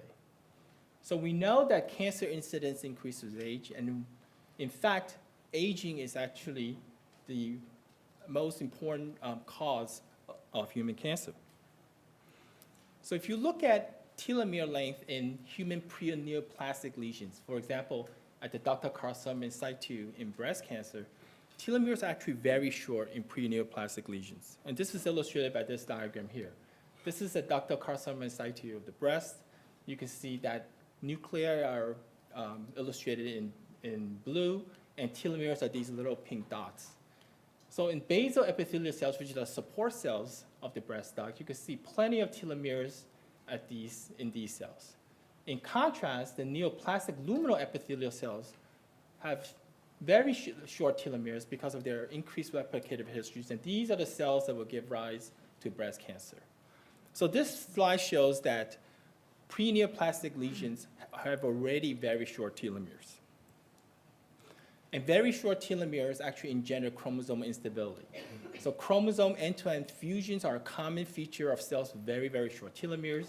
You can see here chromosomes are painted blue with a stain called DAPI. Telomeres are these little red dots at the ends of chromosomes, and these yellow arrows point to chromosomes that have fused end-to-end. And you can see that the site of the fusion, there are no telomere signals. Telomeres are so short that they've already joined together, causing massive genome instability. We've actually engineered this model in the laboratory in mice, and in which we delete telomerase and the checkpoint protein p53 together in mouse models. So what happens is that these mice get cancer readily, breast cancer, skin cancer, and invasive colon carcinomas. Interestingly, if you inherit short telomeres stochastically, you are also prone to develop cancer. So the cancer incidence of patients with the shortest telomeres is something like 3-fold higher than patients with the longest telomeres. And also cancer mortality also increases. So the acquisition of short telomeres is not a good thing in terms of cancer biology. So this can be explained in this diagram here. We think that with increasing epithelial cell renewal with advancing age, telomeres shorten in the absence of telomerase. These telomeres become recombinogenic, they become sticky, they undergo end-to-end chromosome fusion, generating what's called dicentric chromosomes, chromosomes with 2 centromeres. And these structures are inherently unstable. They get pulled to opposite poles of the spindle apparatus during cell division, generate chromosome breaks, amplifications, deletions. And for example, amplifications of oncogenes or deletions of tumor suppressors could generate a genetic milieu that's permissive for cancer growth. So this is what happens in carcinoma in situ. The telomeres are very short, but there's genetic rearrangement that's already permissive for cancer development. What human cancers do in this stage is that they can reactivate the enzyme telomerase. So they normally do not express telomerase at this point, but when they reactivate it, they can now become invasive cancers that then metastasize to distant sites to kill their host. In fact, 90% of all human cancers reactivate telomerase. The other 10% utilizes a alternative lengthening of telomeres, a recombination-based mechanism to maintain their telomere length. In any way cancers do it, they have to maintain telomere length to become invasive.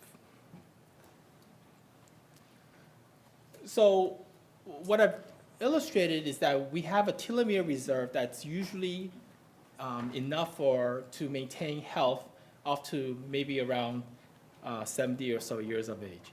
So the telomere theory of aging also will postulate that in case individuals that inherit mutations in telomere length maintenance program, for example, in telomerase, will have inherently shorter telomeres, and these shorter telomeres should trigger the onset of disease at an earlier age. And now we have very reliable ways to measure telomere length in human populations. So these are 5 individuals that I've illustrated here, and these are telomere length, and they look like a little Gaussian distribution. And this red line shows the average telomere length in humans. So you can see that in this particular patient, patient number 2, the telomeres are very short and skews to the left. If you analyze patient number 2 in more detail, they actually have a lot of telomeres that are quite critically short, many of them under 8 kb or so of length. And in fact, patient number 2 developed a telomere disease, we call them telomopathy now, called dyskeratosis congenita. Dyskeratosis congenita is a human disease, it's a telomere disease. Patients have characteristic skin phenotypes. They have extremely short telomeres less than the first percentile, and they also develop very early bone marrow failure, sometimes as early as 30 years of age, in some cases as 12 or 13-year-olds. Bone marrow failure is characteristic of this disease, as well as a very high increase in cancer incidence, for example, the development of AML. And pulmonary fibrosis is another feature that we see in these patients. So short telomeres in this setting develop these whole host of human syndromes that are not, that can actually be modeled in the laboratory mice. So in this diagram, I've shown you that if you delete a telomere binding protein called protection of telomere 1 or POT1, the telomeres become critically short, and hematopoietic stem cells, as illustrated by these boxes here, actually become lost over time. So here's POT1 knockout mice at 2 months of age, 4 months of age, and 6 months of age. You can see that the hematopoietic cells gradually diminish, and around 6 months of age, the stem cells are almost completely gone, and this is coupled with almost total bone marrow failure that we see, a good phenocopy of the disease that we see in humans. And in fact, we now know that there are many pathways that need to be maintained in order to prevent the onset of dyskeratosis congenita. And these are all pathways involved in telomere length maintenance. I've told you about telomerase. Both the telomerase RNA component and the protein component could be mutated to cause dyskeratosis congenita, as well as components that's involved in the maturation of this enzyme. Deletion of POT1, as I just showed you, causes the disease in mouse, and mutations in this telomere binding protein TIN2 causes dyskeratosis congenita in humans at a very young age. 12-year-olds get bone marrow failure. We recently demonstrated that if you perturb telomere length replication factors, for example, a protein called CTC1, critically important in telomere replication, these mice also get bone marrow failure very early and eliciting a phenotype reminiscent of dyskeratosis congenita. So I've told you that short telomeres could be pretty bad in terms of symptoms that it could cause. So is there any way that we could ameliorate these short telomeres and maybe perhaps increase telomere length? So one obvious way is to express telomerase. This is could be readily done in cells. If you overexpress telomerase, telomere length increase, and you bypass the Hayflick limit. So here are cells without telomerase. They senesce at population doubling of 60, as I showed you earlier. But in the setting of telomerase overexpression, these cells are now immortal. And what's amazing is that even though these cells are immortal and replicating, they do not have any genomic instability, suggesting that expression of telomerase may be a way in the future to slow down the rate of telomere shortening.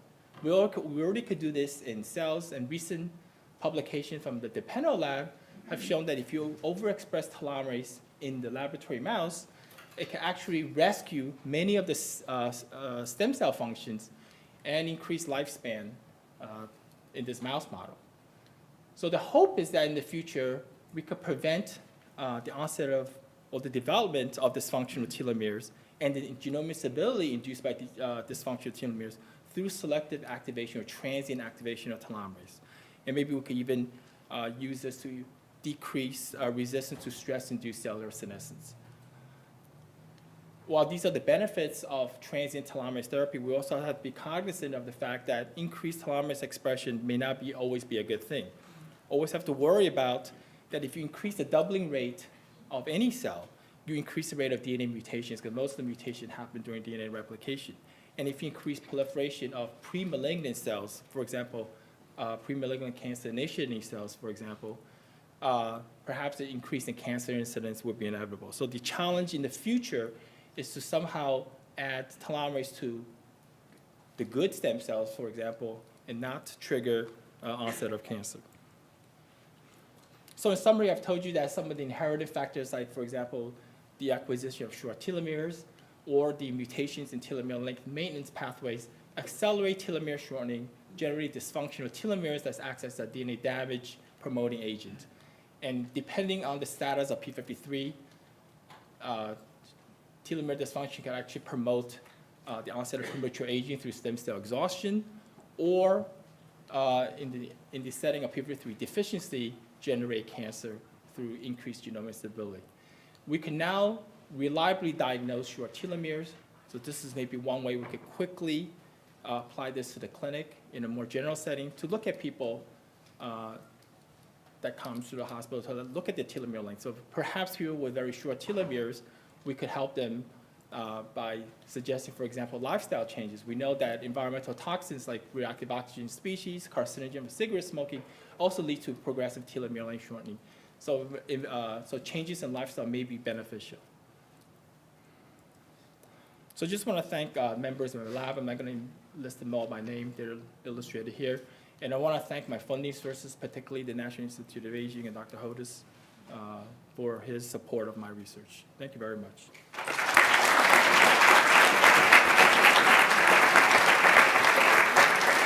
Thank you, Dr. Chang. I will forever visualize a telomere as a shoelace. That was perfect way to illustrate that. We want to take a short break right now, and you'll hear a bell ring to signal the start of the second part of the program. So just short 10-minute break. Thank you.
But just to ask you to retake your seats, please. We have two more very exciting Research. talks ahead of us. Affecting what's going on. Okay. Thank you. We have it there for you. I'll wait for just a few minutes, just in case some folks are still outside. We certainly have learned a lot, haven't we, those of us who are not researchers and scientists? Hope you have some questions for our question and answer period, which will begin at the very end of our last speaker. It is now my honor to resume the program with the Saul Goldman Family Professor of Social and Natural Science at Yale University. Dr. Nicholas Christakis directs the Human Nature Lab and is the co-director of the Institute for Network Science. He's a social scientist and physician who conducts research on social factors that affect health, healthcare, and longevity.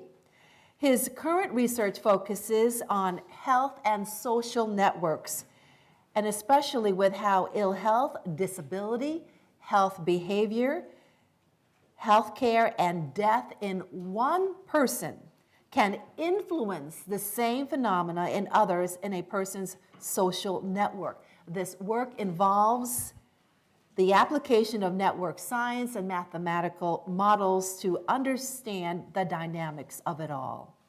Please welcome Dr. Nicholas Christakis with Why Humans Have Friends.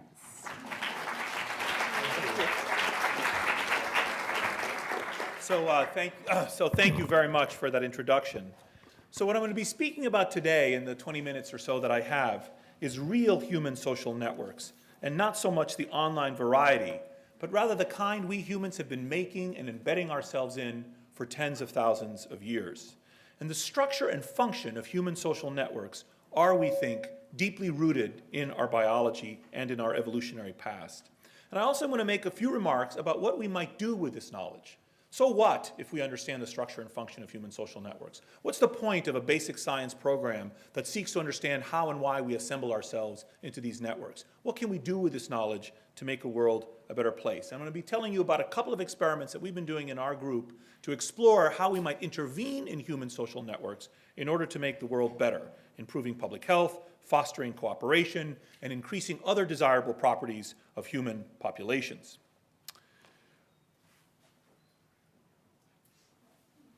So here is what a real social network looks like. Every dot is a person. Every line connecting them is a relationship between the two people. And each of us chooses our friends and our coworkers and our spouses and inherits our relatives. And each of those people to whom we are in turn connected also has other such individuals. And in the process of each of us exercising these choices, we assemble ourselves into this incredibly ornate structure. And we proceed to live out our lives embedded in this structure. And to me, social networks are intricate things of beauty.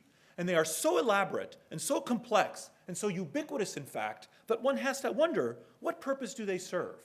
I mean, why do we do this, we humans? This is the equivalent of ant colonies.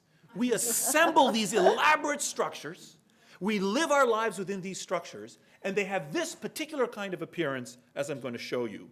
So the questions become, how do networks form, how do they work, and how do they affect us?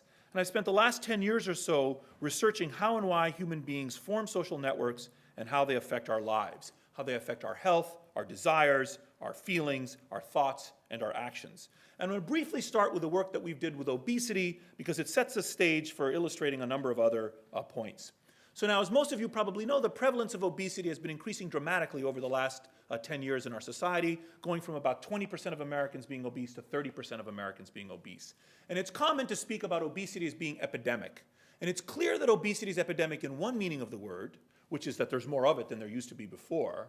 But we wondered whether we could find evidence for obesity being epidemic in another meaning of the word, meaning that it's some kind of contagion between individuals. Could we find evidence for a spreading process of weight gain within human populations? And to the extent that obesity is a product of personal choices and voluntary behaviors, and given the fact that people are embedded in these social networks and are influenced by the behaviors of others around them, we thought it should be possible to find evidence for obesity epidemics. And this image, taken from one of our first studies, helped us to understand the role of social networks in obesity. Every dot is a person. Every line between them represents a relationship between two people. And we make the dot size proportional to people's body mass index. So bigger dots are bigger people. And in addition, we color the dots yellow if they're properly obese. And if you look at this image, you might be able to see clusters of yellow and red dots within the system, as if there were little outbreaks of obesity, little sort of epidemics, mini epidemics within this social network. But still, the complexity is very high, visually speaking. And in any case, several questions are raised by this clustering, such as how much clustering is there? Is there more clustering than due to chance? How big are the clusters? And most interestingly, what might cause the clusters? So we borrowed some ideas from statistical physics, and we analyzed the data in the following fashion. On the y-axis is the increase in the probability that a person is obese, given that a social contact of theirs is obese. And on the x-axis is the degrees of separation between the two people. And what this says on the far left purple bar, that if your friends are obese, you've got a 45% higher likelihood of being obese yourself. And in the red bar, if your friends' friends are obese, you've got a 25% higher likelihood of being obese. And in the orange bar, if you're at 3 degrees of separation, if your friends' friends are obese, you've got a 10% higher likelihood of being obese. And it's only when I get to your friends' at 4 degrees of separation that there's no longer a relationship between that person's body size and your body size. So this kind of mathematical analysis confirms a couple of things. First, there's more clustering than due to chance. If there were chance assortment of obese and non-obese individuals within the social network, the lines here would be 0% across the board. And second, that the radius of the clusters is to 3 degrees of separation. So if I knew nothing else about you than the body size of this person who's almost certainly a stranger to you, your friend's friend, for example, I would be better than chance able to predict your body size. But this analysis doesn't tell us what might be the cause of these clusters. And there are at least 3 possibilities. One possibility is a kind of social domino effect. I gain weight, it makes Tom gain weight, it gets Sandy gain weight, and there's a kind of spreading process through the network, a kind of induction effect. A second possibility is homophily, or love of like, or birds of a feather flock together. Maybe it's not that my weight gain causes Tom's weight gain, maybe he and I form a relationship because we have a similar body size to begin with. And a third possibility is that it's neither that my weight is causing his weight, nor that we form a relationship because we have a similar body size, but rather that there is something in the context, maybe a nearby gym that makes us both lose weight, or a nearby fast food joint that makes us both gain weight at the same time. All 3 of these processes are typically present in any social phenomenon, and the challenge is to use correct econometric methods to disarticulate the statistical methods, to see evidence for each of those 3, or to do experiments, as I'll show you in a moment. And these typically occur in anything. Are your kids doing drugs because their friends are doing drugs? Or are they already drug-doing kids that are choosing other drug-doing kids? Or is there a local pusher that's pushing drugs on all the kids? These types of ideas can be examined with all kinds of phenomena. And so we did a variety of observational and experimental approaches to sort this out, and we found evidence for induction in the social networks. We found evidence for spread of obesity, a kind of social contagion within the system. And in the process, we also documented homophily and the role of context in a variety of ways. Now, we also became interested in other sorts of phenomena. For example, we became interested in human emotions. When human beings have emotions like anger or happiness or fear or disgust, we show them. Why? Why do we do that? It's not hard to construct an argument from evolutionary biology as to why we would experience emotions, why it would increase our fitness to be able to experience these things. But not only do I experience these things, but I show them. And not only do I show them, but you can read them. And not only do you read them, but you copy them. It would seem that emotional contagion is a very deep and fundamental aspect of human emotional experience. And in fact, this function of emotions suggests that whatever other advantages they offer, emotions are also a primitive form of communication. Now, we're accustomed to thinking about emotional contagion as fleeting and involving a pair of people. For example, a few years ago, I talked about this work in New York City, and I said, you know, when you're on the subway and the person across the car from you smiles at you and you instinctively smile back, And they said, we don't do that in New York City. And I said, well, everywhere else in the world, that's normal human behavior. And in fact, Jane Goodall, when she studied chimpanzees, she saw that chimps, when one shows a play face, which is the precursor of our smiling, another chimp will show the play face. There's something very primitive and ancient about emotional contagion.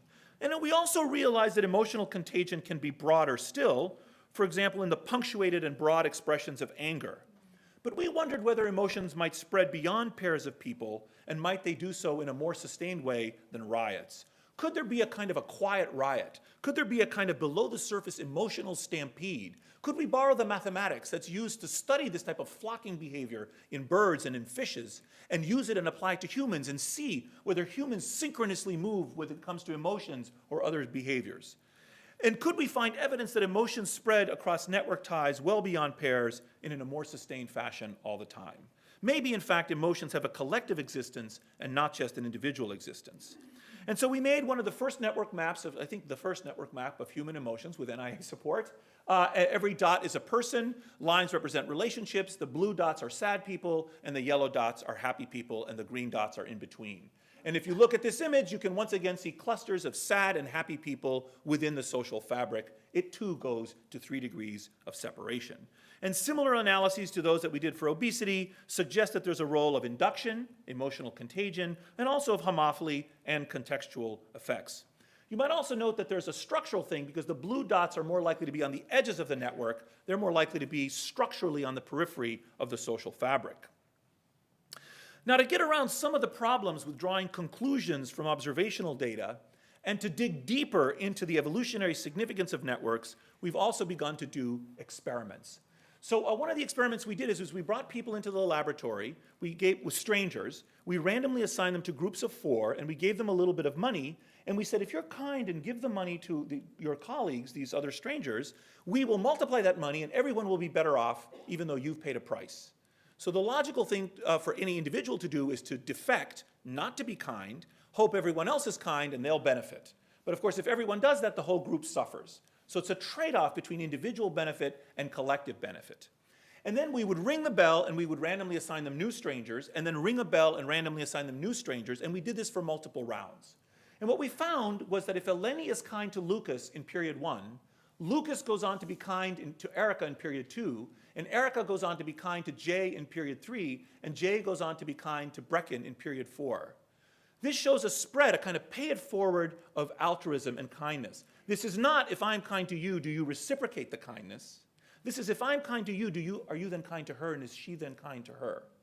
And this result was one of the most bizarre results out of my lab in the last 5 years, because what I've just shown you is that whether Jay treats Brecken kindly depends on how Eleni treats Lucas, even though neither Jay nor Brecken ever saw Eleni or Lucas. How I treat you depends on how she treats her, even though we don't know those two people, because the effects spread through the system like a kind of social contagion. So pay it forward is real.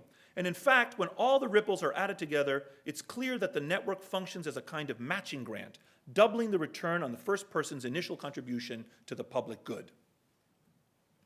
And hence, using both observational and experimental methods, we and others have provided evidence that a variety of behaviors and phenomena spread within networks via social contagion. We've looked at obesity, smoking, drinking, and drug use, emotional states, happiness, loneliness, depression. I showed you some altruism, sleep, exercise, purchasing behavior, and ideas. And the network structure, the actual mathematical structure of these networks, is highly relevant to other sorts of phenomena, such as the spread of germs and the spread of information. Understanding the pattern of human interactions gives us new techniques to intervene in epidemics, to stop them cold, or to forecast them in ways that, alas, I don't have time to discuss today. Networks also facilitate a kind of learning, social learning, that involves learning from others rather than from one's own experience. And in fact, one of the key ideas that we've been converging on is that networks magnify whatever they are seeded with. One of the reasons we have friends is to create a social magnifying glass. This social magnifying glass magnifies anything it is seeded with. It will magnify fascism. It will magnify Ebola. It will magnify violence. It will also magnify altruism and happiness and information. It is agnostic. It will magnify anything, but it must be seeded. You must put something into it, but then we humans, by assembling ourselves into these networks, take over or kick it off and make it much bigger. Now, this work with emotions and with cooperation, which are so fundamental, and coupled with the idea that networks may have a function, got us to thinking about the evolutionary basis of networks themselves. And human social networks always look strikingly similar. They always look like the images that I've been showing you so far. But they never look like this. They never look like a regular lattice. Why not? I mean, why didn't we evolve to be an animal that makes networks that naturally look like this? Well, the striking patterns of human social networks, their ubiquity, and their apparent purpose beg the question of whether we evolved to have them and to a particular kind of networks in the first place. So humans are very unusual as a species in that we form stable, long-term, non-reproductive unions to other members of our species. Namely, we have friends. Why? Why do we have friends? It's not hard to construct an argument from evolutionary biology as to why we would have sex with other people. It's rather more difficult to explain why we befriend other people. And yet we and very few other species engage in this very unusual behavior. So to understand this, we need to dissect network structure a little bit first. First of all, notice that in this type of a network, every position is the same as every other position. Everyone has 8 friends, and every one of their friends has 8 friends. And if I took this surface and wrapped it around a sphere, or more properly a donut, every position would be equally central and peripheral in the network.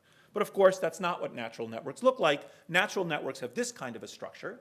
And I want to very briefly introduce 3 concepts from network science, and then make a couple of points about evolutionary biology, and talk briefly about introductions, and I think I will be able to finish on time. So look at node B. B has, if I keep speaking at this velocity. Node B has 4 friends, and node D has 6 friends, okay? B on the upper left and D on the far right. This is known as the degree of a node, and people know this about themselves. You know you have 5 friends. You know you have 4 friends. I have no friends. People know how many friends they have. Now look at nodes C and D, C in the middle, D on the right. They both have 6 friends, and this might be the limit of their understanding of where they are in the network.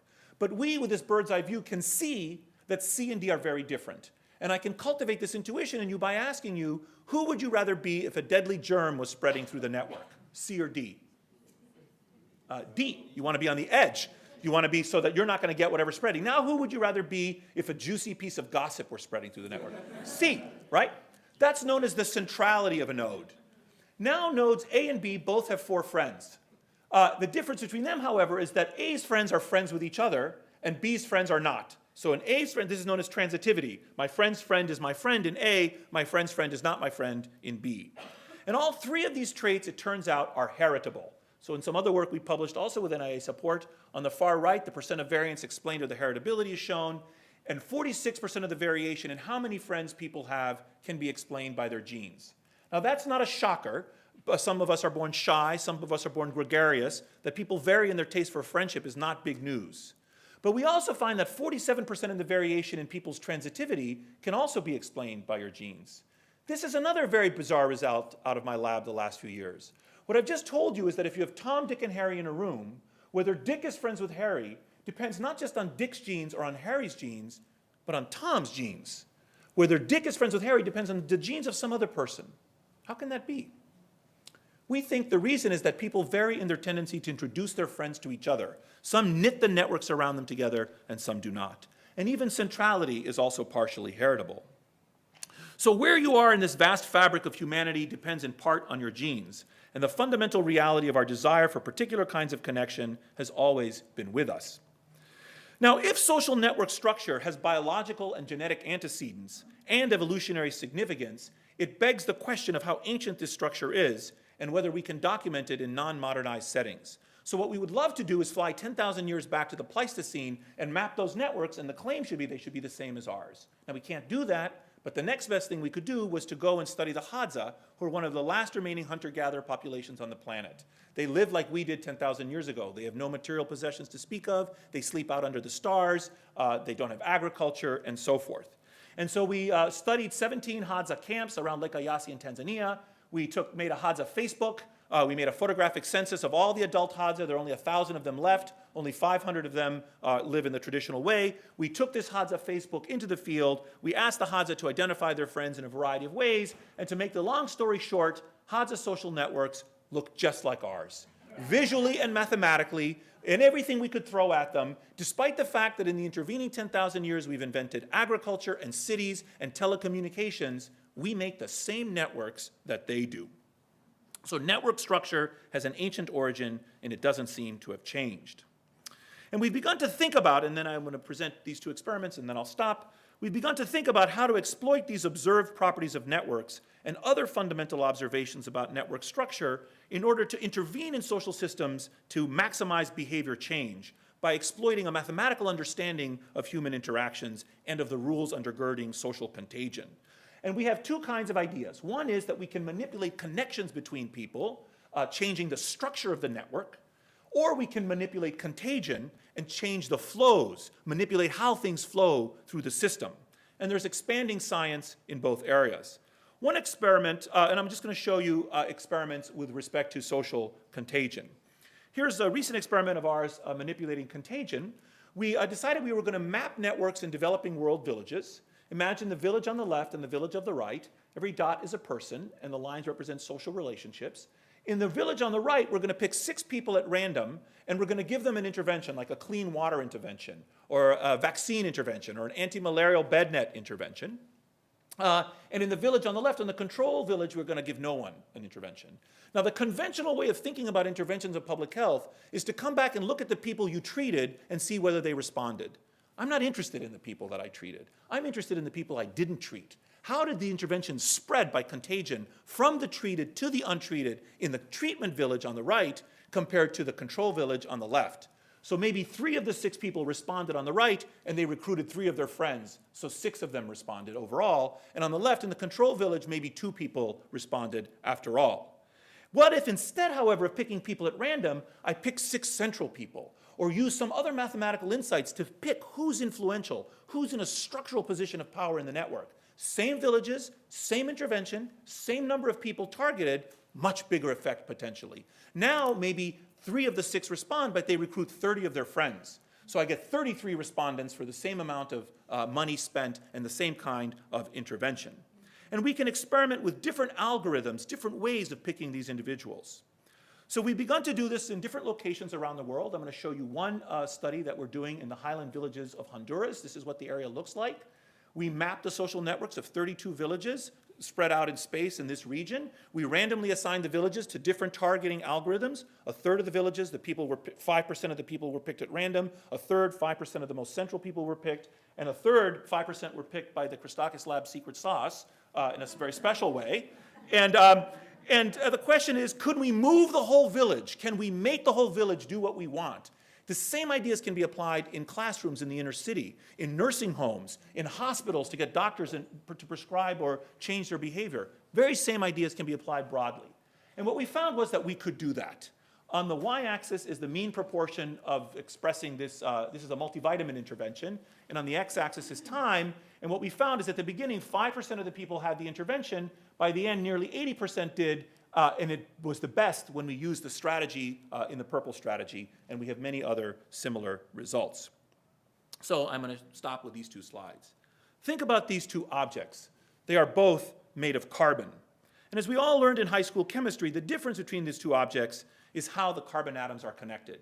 Take the carbon atoms and connect them one way, you get graphite, which is soft and dark. Connect them another way, you get diamond, which is hard and clear. And there are 2 key intellectual ideas here. First, these properties of softness and darkness and hardness and clearness aren't properties of the carbon atoms. They are properties of the collection of carbon atoms. Second, which properties you get depends on how you connect the carbon atoms to each other. Connect them one way, you get one set of properties. Connect them a different way, you get a different set of properties. Similarly, the pattern of our connections among human beings affects the properties of social groups. It is the ties between people that make the whole greater than the sum of its parts. And new properties, maybe even cooperation or infection resistance or intelligence, may emerge because of the connections, because of the ties between people, and not necessarily because of the people themselves. In fact, our experience of the world depends on the actual structure of the ties around us, near and far. Thank you very much.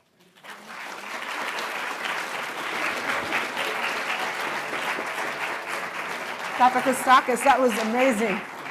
Learned a lot from that. You also confirmed for me what Oprah Winfrey has always said that an act of kindness really does go a long way.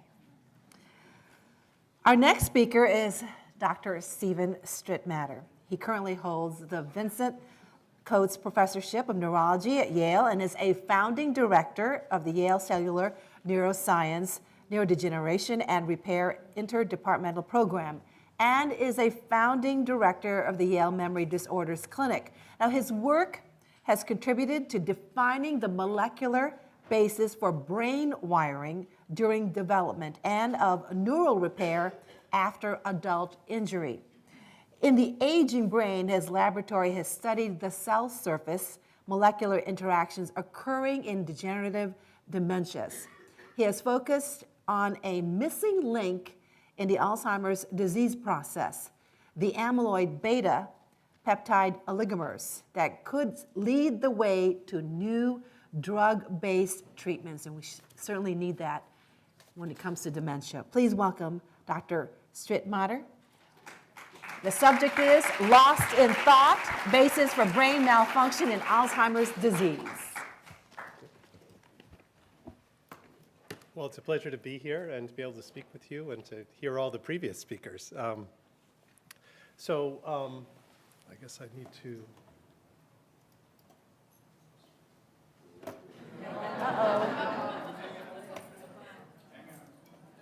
Uh-oh. It's coming. Help's coming. Lost in thought, lost in computers.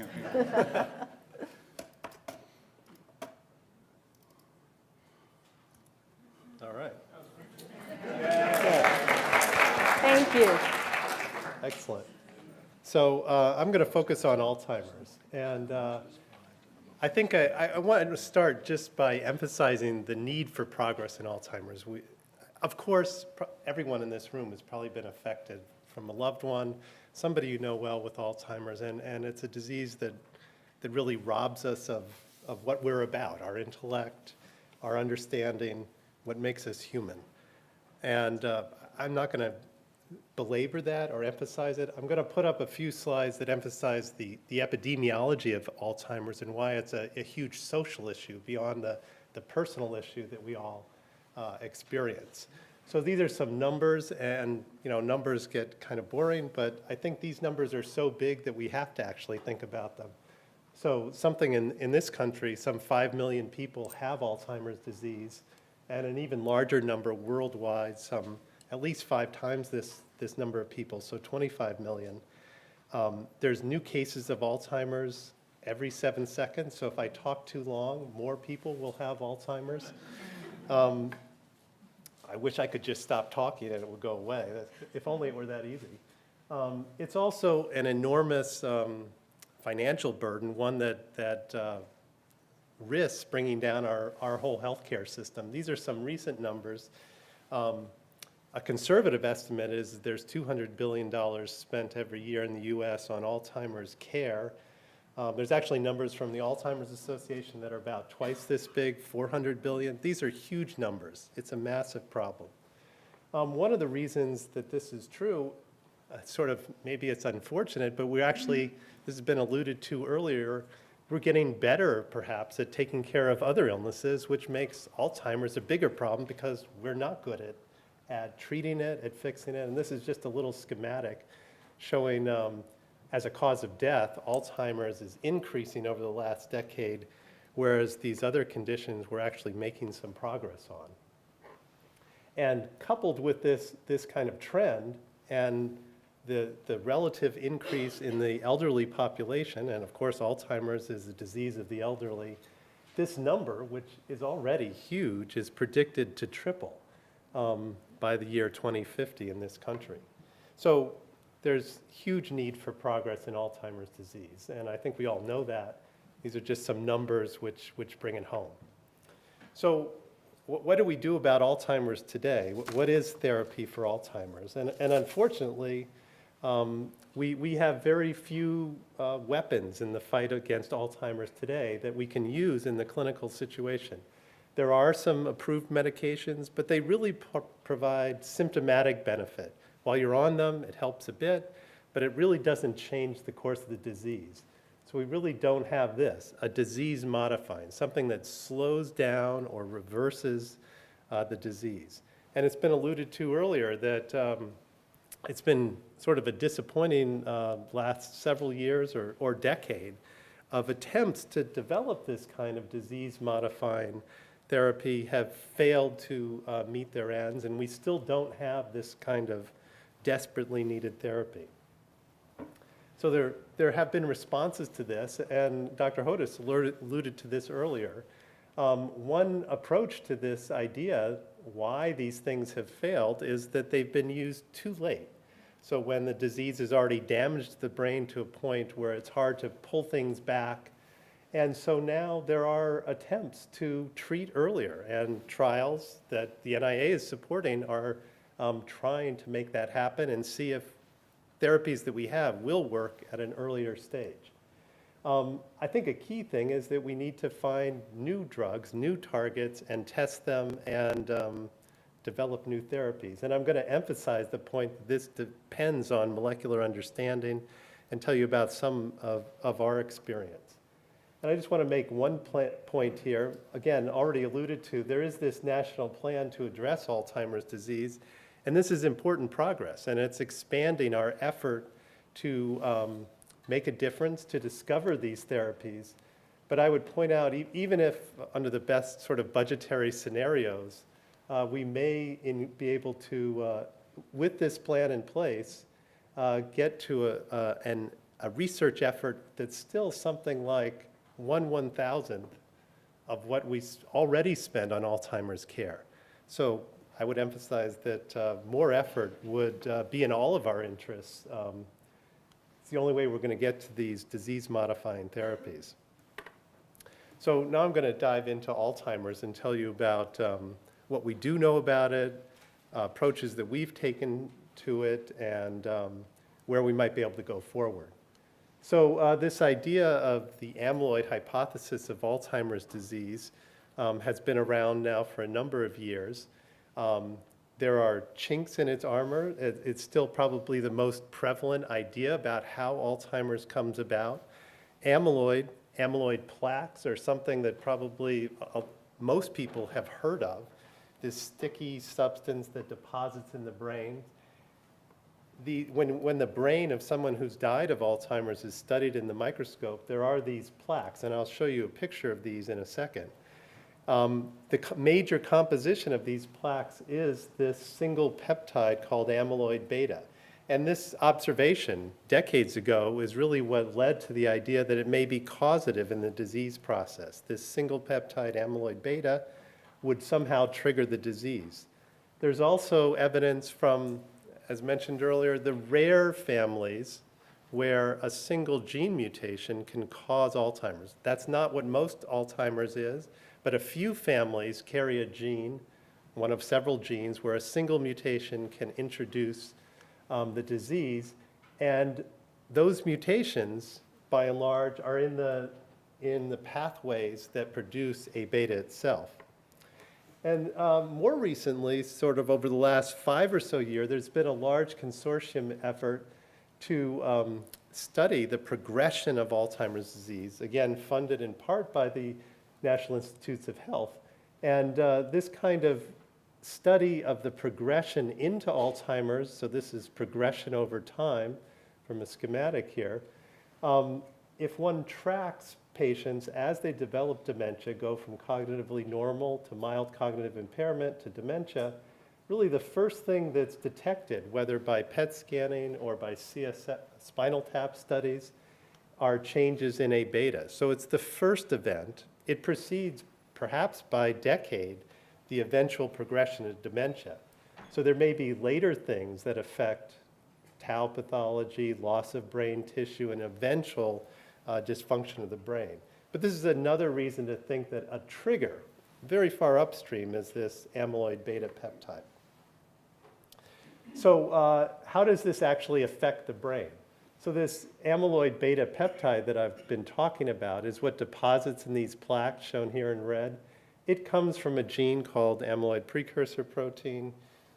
gets chopped up. And actually, most of the things that have been tried in the clinic recently that haven't succeeded have tried to alter this conversion from APP to A beta, or try to pull this A beta out of the brain.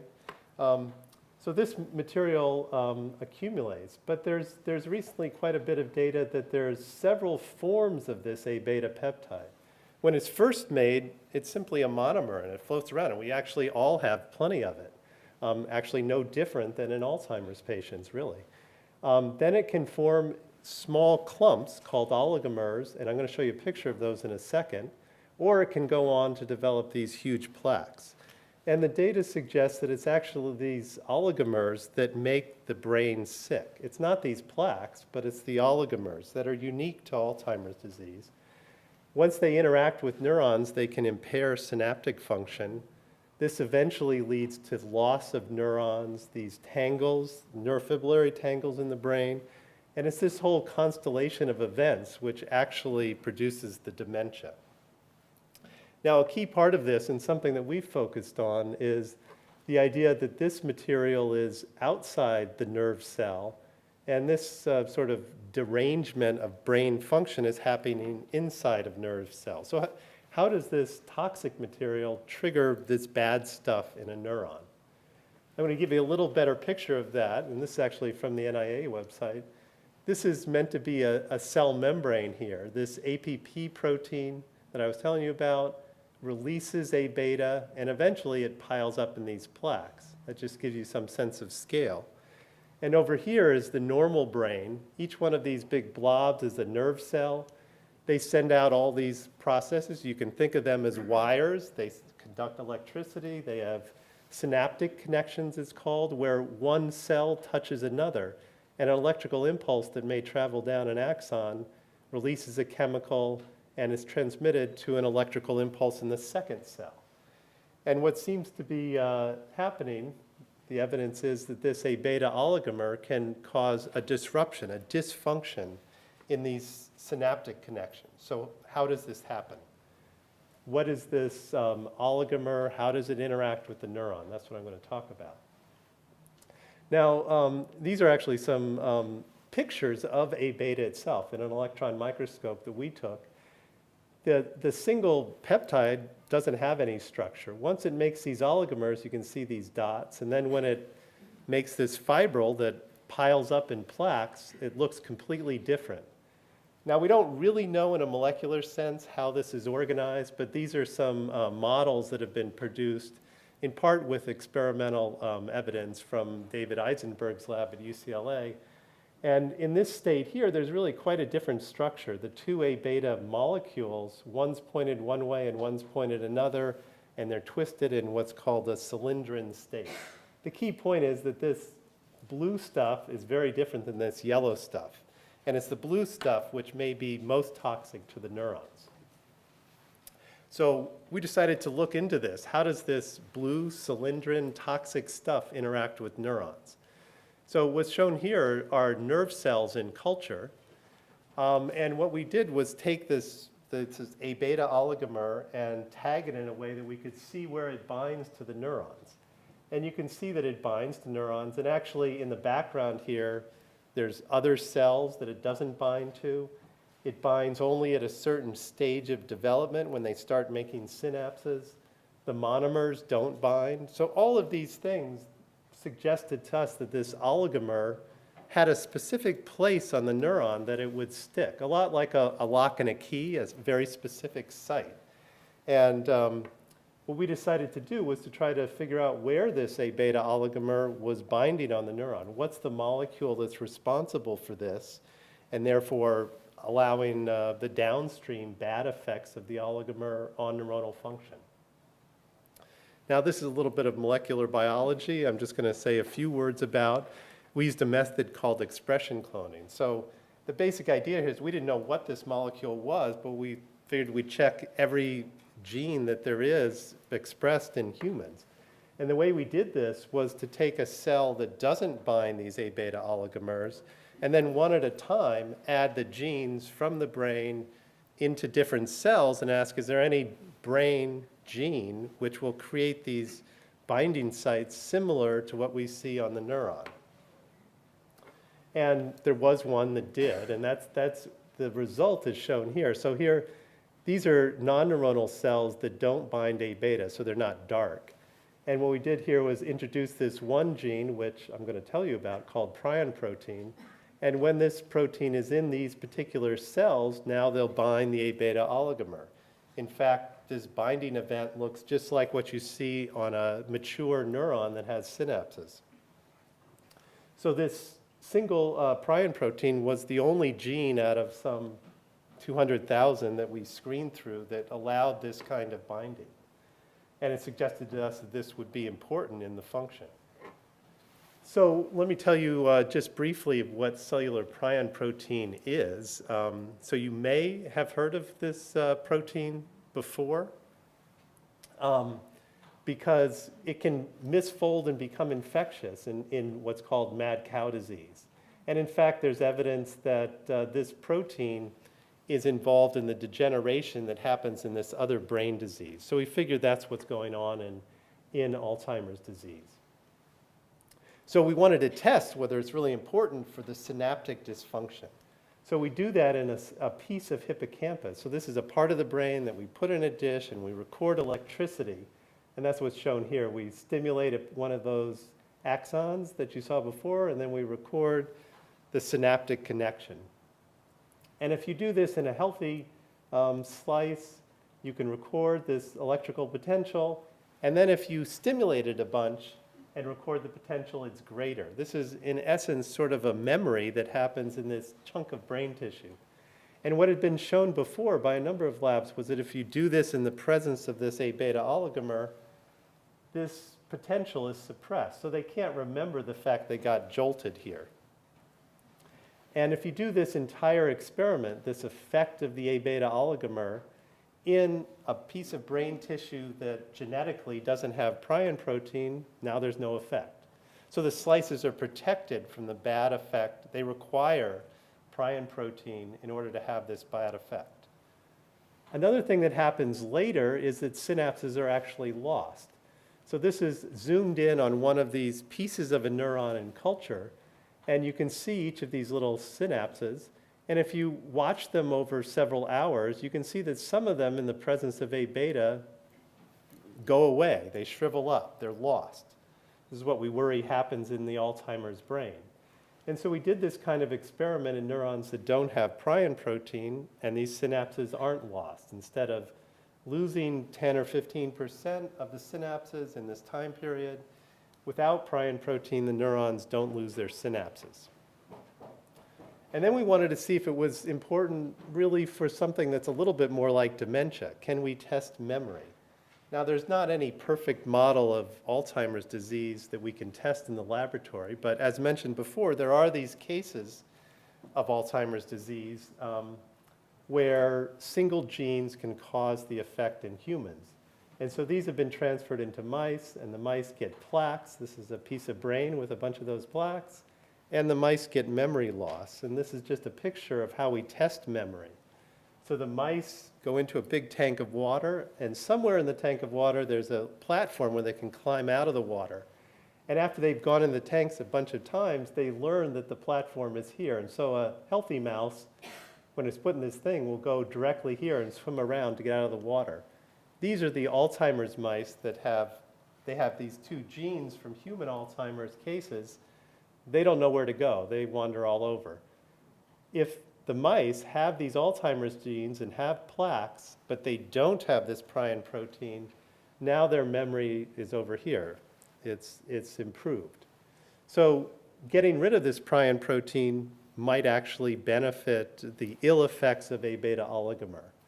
And in fact, a study at NYU showed with an antibody to prion protein that these Alzheimer's mice were corrected in their memory. And there's NIH support now at Yale to look for drugs that will block this prion protein and achieve this kind of genetic effect. And also the drug company AstraZeneca is working in that direction with antibodies. So I told you about this A-beta oligomer binding to prion protein. in studies that I'm not going to go into, we've actually mapped out a couple of the molecular steps in the neuron right after this happens. And one of these is, after prion protein, is this molecule called mGluR5, and then a second one is this molecule called FIN. And the reason I mention these as being important, these second steps, is that there are known compounds that interact with each of them. So this molecule MTEP blocks this blue protein mGluR5, and if this is given to these same Alzheimer's mice, it has a beneficial effect. So this is, what's scored here is actually multiple swims as the animals are learning. So wild-type mice quickly learn where that hidden platform was. That is, they go to the small circle in that tank I showed you before. The Alzheimer's mice, when they're aged, they don't do well here. So they learn slowly, and additionally to having bad memory later. But if you treat these Alzheimer's mice with this drug, now they learn just as well as healthy mice do. Their time to get to that platform drops right down. And so this is something that we can hope to think about studying in humans. And there are actually, here at Yale, it's been developed ligands, PET ligands, that can image this particular blue molecule in a human brain using positron emission tomography. And the third step in this process is this molecule FIN kinase. It's also critical for this whole pathway. And in fact, here again, if you see the synapse loss in a neuron that doesn't have FIN, it doesn't happen. So this FIN kinase is actually a member of a 4 or 5 kinase family called the SRC family. It is a tie to this phospho-tau protein and the tangles of Alzheimer's disease. So it really knits the two major pathologies of fibrillary tangles and A-beta plaques together. But importantly, there's a drug that targets this kinase. It was originally developed for cancer. It doesn't work too well in oncology, but it's safe. And there's actually now a Yale-initiated trial to test this in Alzheimer's disease. And this has been funded, again, by the National Institutes of Health. So I'm going to conclude here and make a few points. I told you about these 3 molecules, potential new targets to approach the Alzheimer's problem. This is certainly, there's many approaches to the problem. And I think we need to pursue multiple lines of evidence so we can actually get one of these disease-modifying therapies. Tau pathology downstream here, not only is it downstream of this pathway, once it's triggered, it can actually maintain itself and spread. And this is an active area of investigation to try to block the ongoing tau pathology.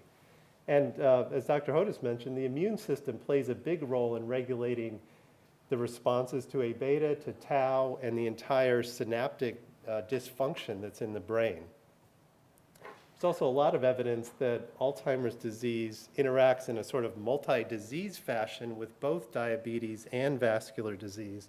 Those are important additional places for interaction. And we're also making a lot of progress in other forms of dementia which teach us something about Alzheimer's disease, the 2 major ones being Lewy body dementia and frontotemporal dementia. And in conclusion, I think we need to know a lot more about the molecular mechanisms so that we can get to a disease-modifying therapy to stop this burgeoning, this tsunami of Alzheimer's disease that threatens to overwhelm our healthcare system, and on a personal level is devastating to those whose intellect is robbed. And I'm just going to stop there and mention the people in my lab who did this work, and most of this has been supported by various organizations in the NIH. Thanks. Thank you, Dr. Stritmatter. Now, we would love to take some questions from the audience, and if I could have all of our 4 speakers join the table. Your seats are there.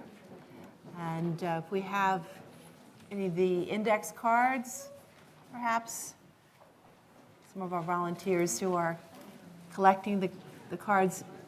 Very good. We have some cards heading this way. Of course, we'd like to invite all of you to join us as well after the Q&A for a reception right outside the atrium. So we hope you join us as well. You can meet the speakers in a more of a one-on-one, and you can speak to them more in depth. Well, thank you very much.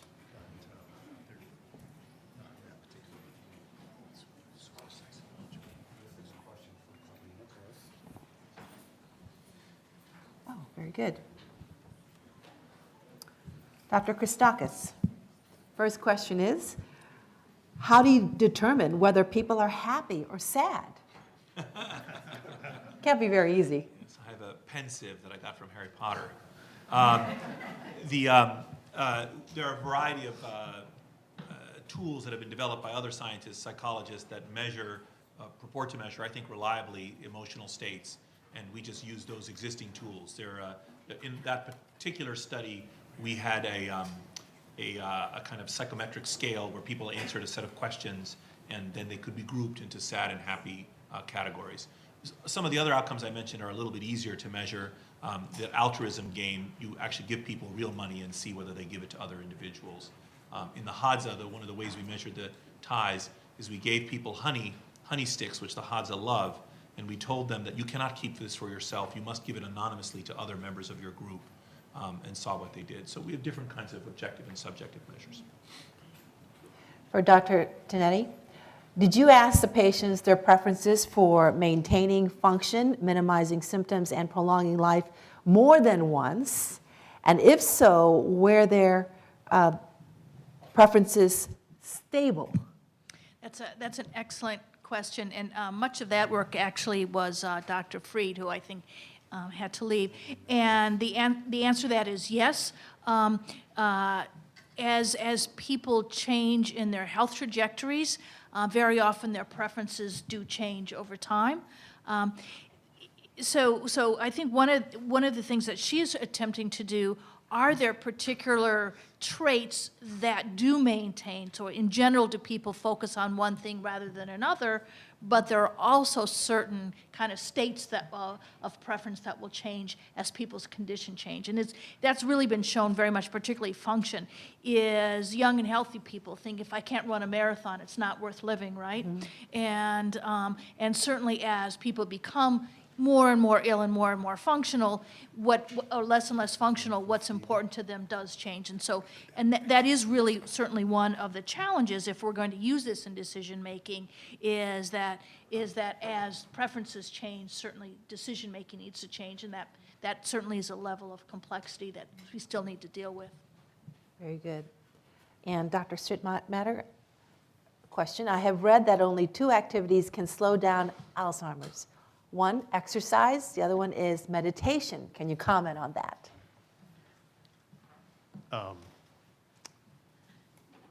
There may be many activities that could slow down Alzheimer's. I guess the question is, which ones have been proven in a scientifically acceptable sense? I think there's certainly very positive evidence that both exercise and mental activity can make a difference. Whether one type of activity versus a different is superior, I don't think there's enough head-to-head evidence to say I recommend meditation as compared to some other kind of playing a card game or working or doing any other kind of activity. So that's not been tested in the same kind of rigorous way. I know that. But I think, being active, both mentally and physically, is unquestionably beneficial and strongly to be encouraged. Absolutely. Using the brain function will help slow down, perhaps, the process of Alzheimer's or dementia. You've seen studies regarding that. I think that certainly would be the recommendation. Exactly how much it slows down and how far we can go with that, we can't say today. Still have to learn more about it. Okay.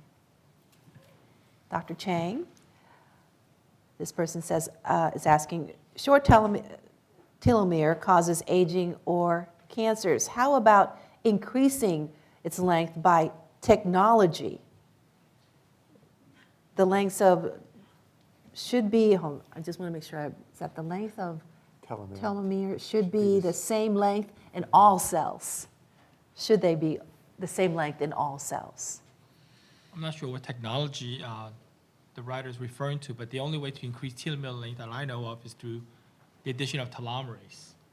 So if you add telomerase to, for example, stem cells, it will rescue the shortest telomeres. So the shortest telomeres are the ones that cause the cellular senescence, premature aging phenotypes. But if you add telomerase, that short telomere is elongated and it no longer triggers the DNA damage response. So I think that's the only way that we know right now to add telomere length. Although there are certain studies that are not, I don't necessarily believe in it. Some small molecules may augment telomerase activity. I think that requires a lot of clinical trials. So what about the lengths of the telomere? Should they be all the same length in all the cells? It's only the shortest telomeres that we worry about. So studies have shown that one short telomeres can actually initiate the cellular senescence mechanism. So you don't have to have all your telomeres to be elongated, right? You just have to rescue that one short telomeres that could trigger the DNA damage response. Simply said, but difficult to do. Very difficult. Yes. Okay, Dr. Christakis. About social contagious phenomenon. Do you think the media or propaganda have significant effect? And inducing. In inducing the effect? Yeah. Okay. In inducing the effect. I would make a distinction between broadcast mechanisms and these types of social contagions. So Oprah Winfrey obviously has much more power than I do to affect what people do in this country, but she does that via broadcast mechanisms. Oprah actually probably does not have more power, any more or less power than I do to affect her personal friends. So Oprah probably has about as many real friends as I do, and when she recommends a movie to them or a recipe, she probably has about as much, well, maybe not a recipe, but about as much effect as I do. So it's the difference, and I'm often asked this question in the setting of obesity, how can it be that we are gaining weight even though our ideals about appropriate bodies have remained relatively constant? And the answer to that question is that you are much more affected by what your friends are doing than you are affected by what abstract individuals are doing. It's the same thing that leads prison guards to abuse prisoners. They have the ideal that we shouldn't do this, but when their peers are abusing the prisoners, they copy them. And so this is a widespread phenomenon in social system. Both are important. The ideal and the broadcast message are important, but the peer effects are so much more powerful than the broadcast mechanism. Very good. One for the entire panel at the top. Okay, this is for all of you. How do we increase the likelihood that policies change as a result of lessons learned from research? Dr. Chang. I don't really understand the question.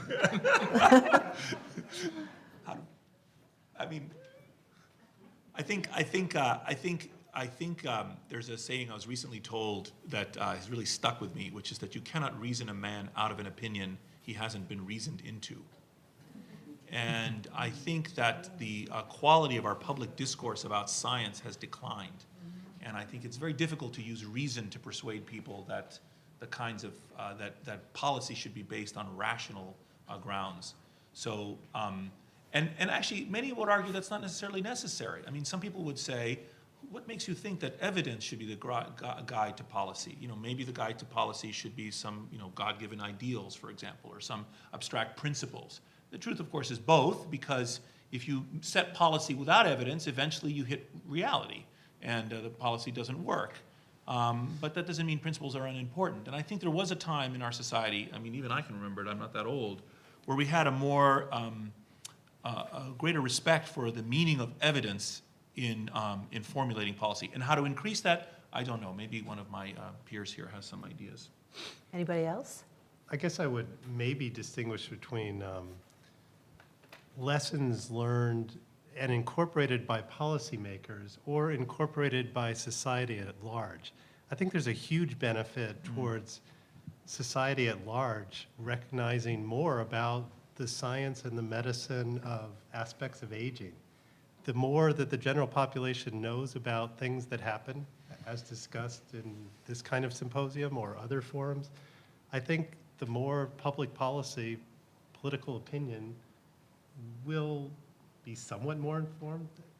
I believe, I'm not going to give that up in an institution of higher learning, that the more we can spread knowledge, the more informed society will be, and the more lessons will translate into policy. Maybe that's overly hopeful, but I have to believe that anyway. I'm with you. Well, we've seen the impact of people getting behind the research for breast cancer. Because it is such an emotional issue for families and for women, funding has increased because of this. And because funding has increased, research has moved everything forward for women. And so perhaps with the aging issue, that if we arm people with more information, that they'll get behind this as more of us live longer. Especially when it comes to Alzheimer's. We're saying one case comes up every 7 seconds. That should be something that we should all be concerned about.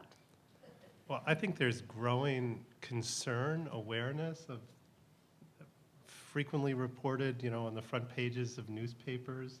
It's gaining more in awareness. I think what may not have reached the general public is the idea that science may be the solution to the problems, that we're all kind of beginning to recognize more and more that the aging population and Alzheimer's disease are a growing problem, a massive problem. What's our way out of it? Maybe science is the way out of it. Maybe the NIA, maybe finding out more and discovering more is our only solution. But we need more money, though, to do that, right? Well, I think that, we also need wisdom and good experiments and wise use of the money there is. funding, It's not exactly. purely a money problem, but of course that matters. Absolutely. Anybody else would like to jump in on that? I think just, I think your question about the aging, people recognize it is the most important health condition in this country.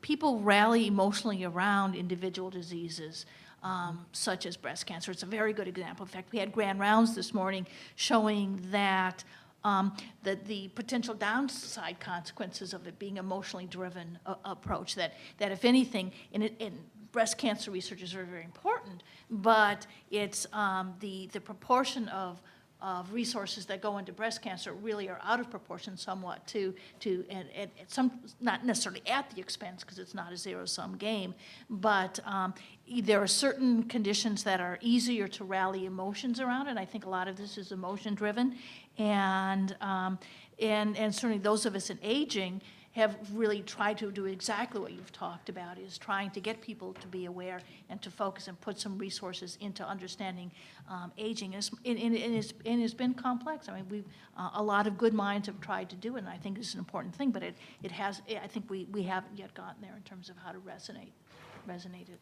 the way we should. Dr. Tonetti, this question is for you. My mother is on 12 different medications. Can I do anything now to help? What can we do for her?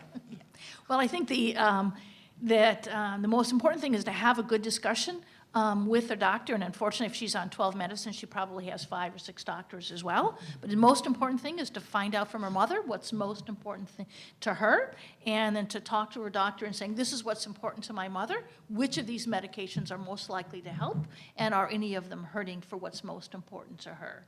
And that's really as good as we can do right now, because we really don't have the research and the evidence to say for each individual person, this is definitely what's right for you, this is definitely what's right for you. But I think at least we can start that dialogue of at least heightening everybody's awareness of this medication. Is it going to influence the outcome that's most important to me? And that's the dialogue that we should be having increasingly with our physicians. So the person who has his mother needs to talk to all her physicians, perhaps, because the mom may not be able to do so. Right, or even more importantly, what we advocate is that this person and her mother identify who should be the primary physician making the decision, and really make it clear to the network of physicians, to use Dr. Kras's work, is that there is a network of physicians, is really identify one of them who is the decision maker, and really feed all, and rather than 7 doctors making making suggestions is they all should make the suggestion to the one doctor who weighs all of it.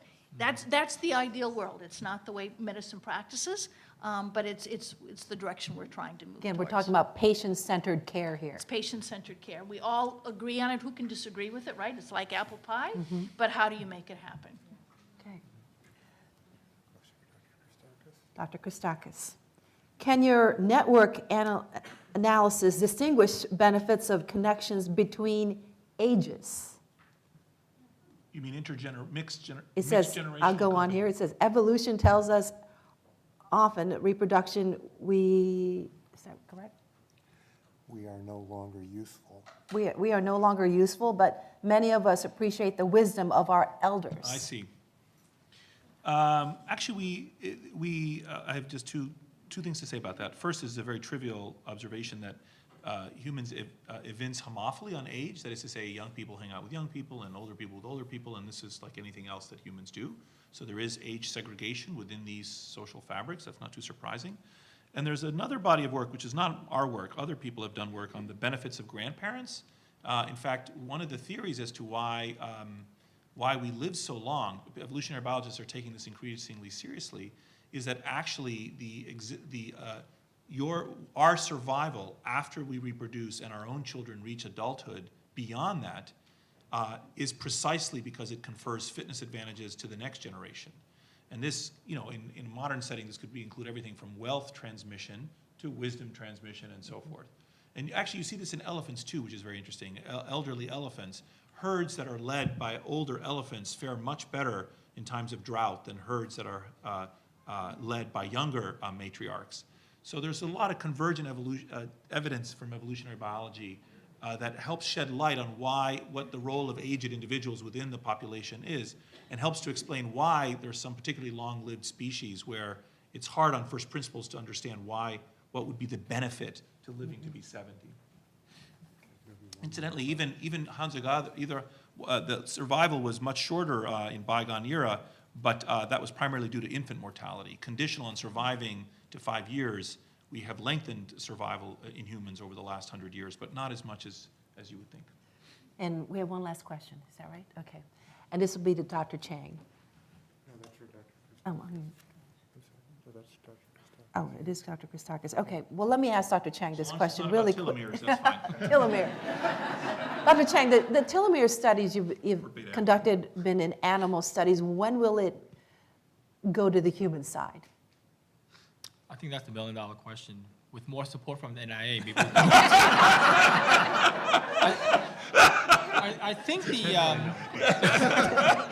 think the first telomerase therapy will probably be conducted on patients with dyskeratosis congenita, patients with a clear need for telomerase addition. And trials on cells now have shown that if you add telomerase to patients with cells of patients with dyskeratosis congenita, it restores telomere length. So it's possible that these stem cells could be transfused back to these patients, and they may be cured of this potential disease. Now, hopefully, in the future, we could maybe use telomerase therapy to engineer stem cells to perhaps, in terms of regenerative medicine, to maybe make artificial organs and things like that, that we could, replace aging organs in that particular fashion. Maybe that will circumvent the, this cancer problem. That's always this, this flip side of this. Do you see clinical equation. trials starting soon? Human clinical trials? There are trials against telomerase. So this anti-telomerase therapy have been in clinical trials, and these are anti-cancer type of therapy using specific oligonucleotides against telomerase. And some of these clinical trials have failed because they have been proven to be too toxic. Obviously, patient stem cells have been compromised. So as to whether you could restore telomerase as an anti-aging therapeutic, that has not been attempted yet. Very good. All right, so our last question to Dr. This is a very optimistic group, I just have to say. These questions reflect a level of optimism that's phenomenal. Could you say more about how you identify a central person for intervention targeting? So I use the centrality of the individuals as an illustration. It actually turns out that you wouldn't necessarily want to use central people, but it's a very visually easy concept to show. And actually, our algorithms don't necessarily emphasize central people.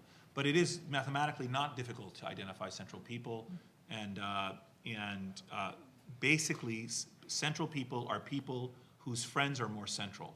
And that may sound like the tail, you know, the snake eating its own tail, but actually you can work out that math and you can find individuals who are not only have many friends, but whose friends have many friends.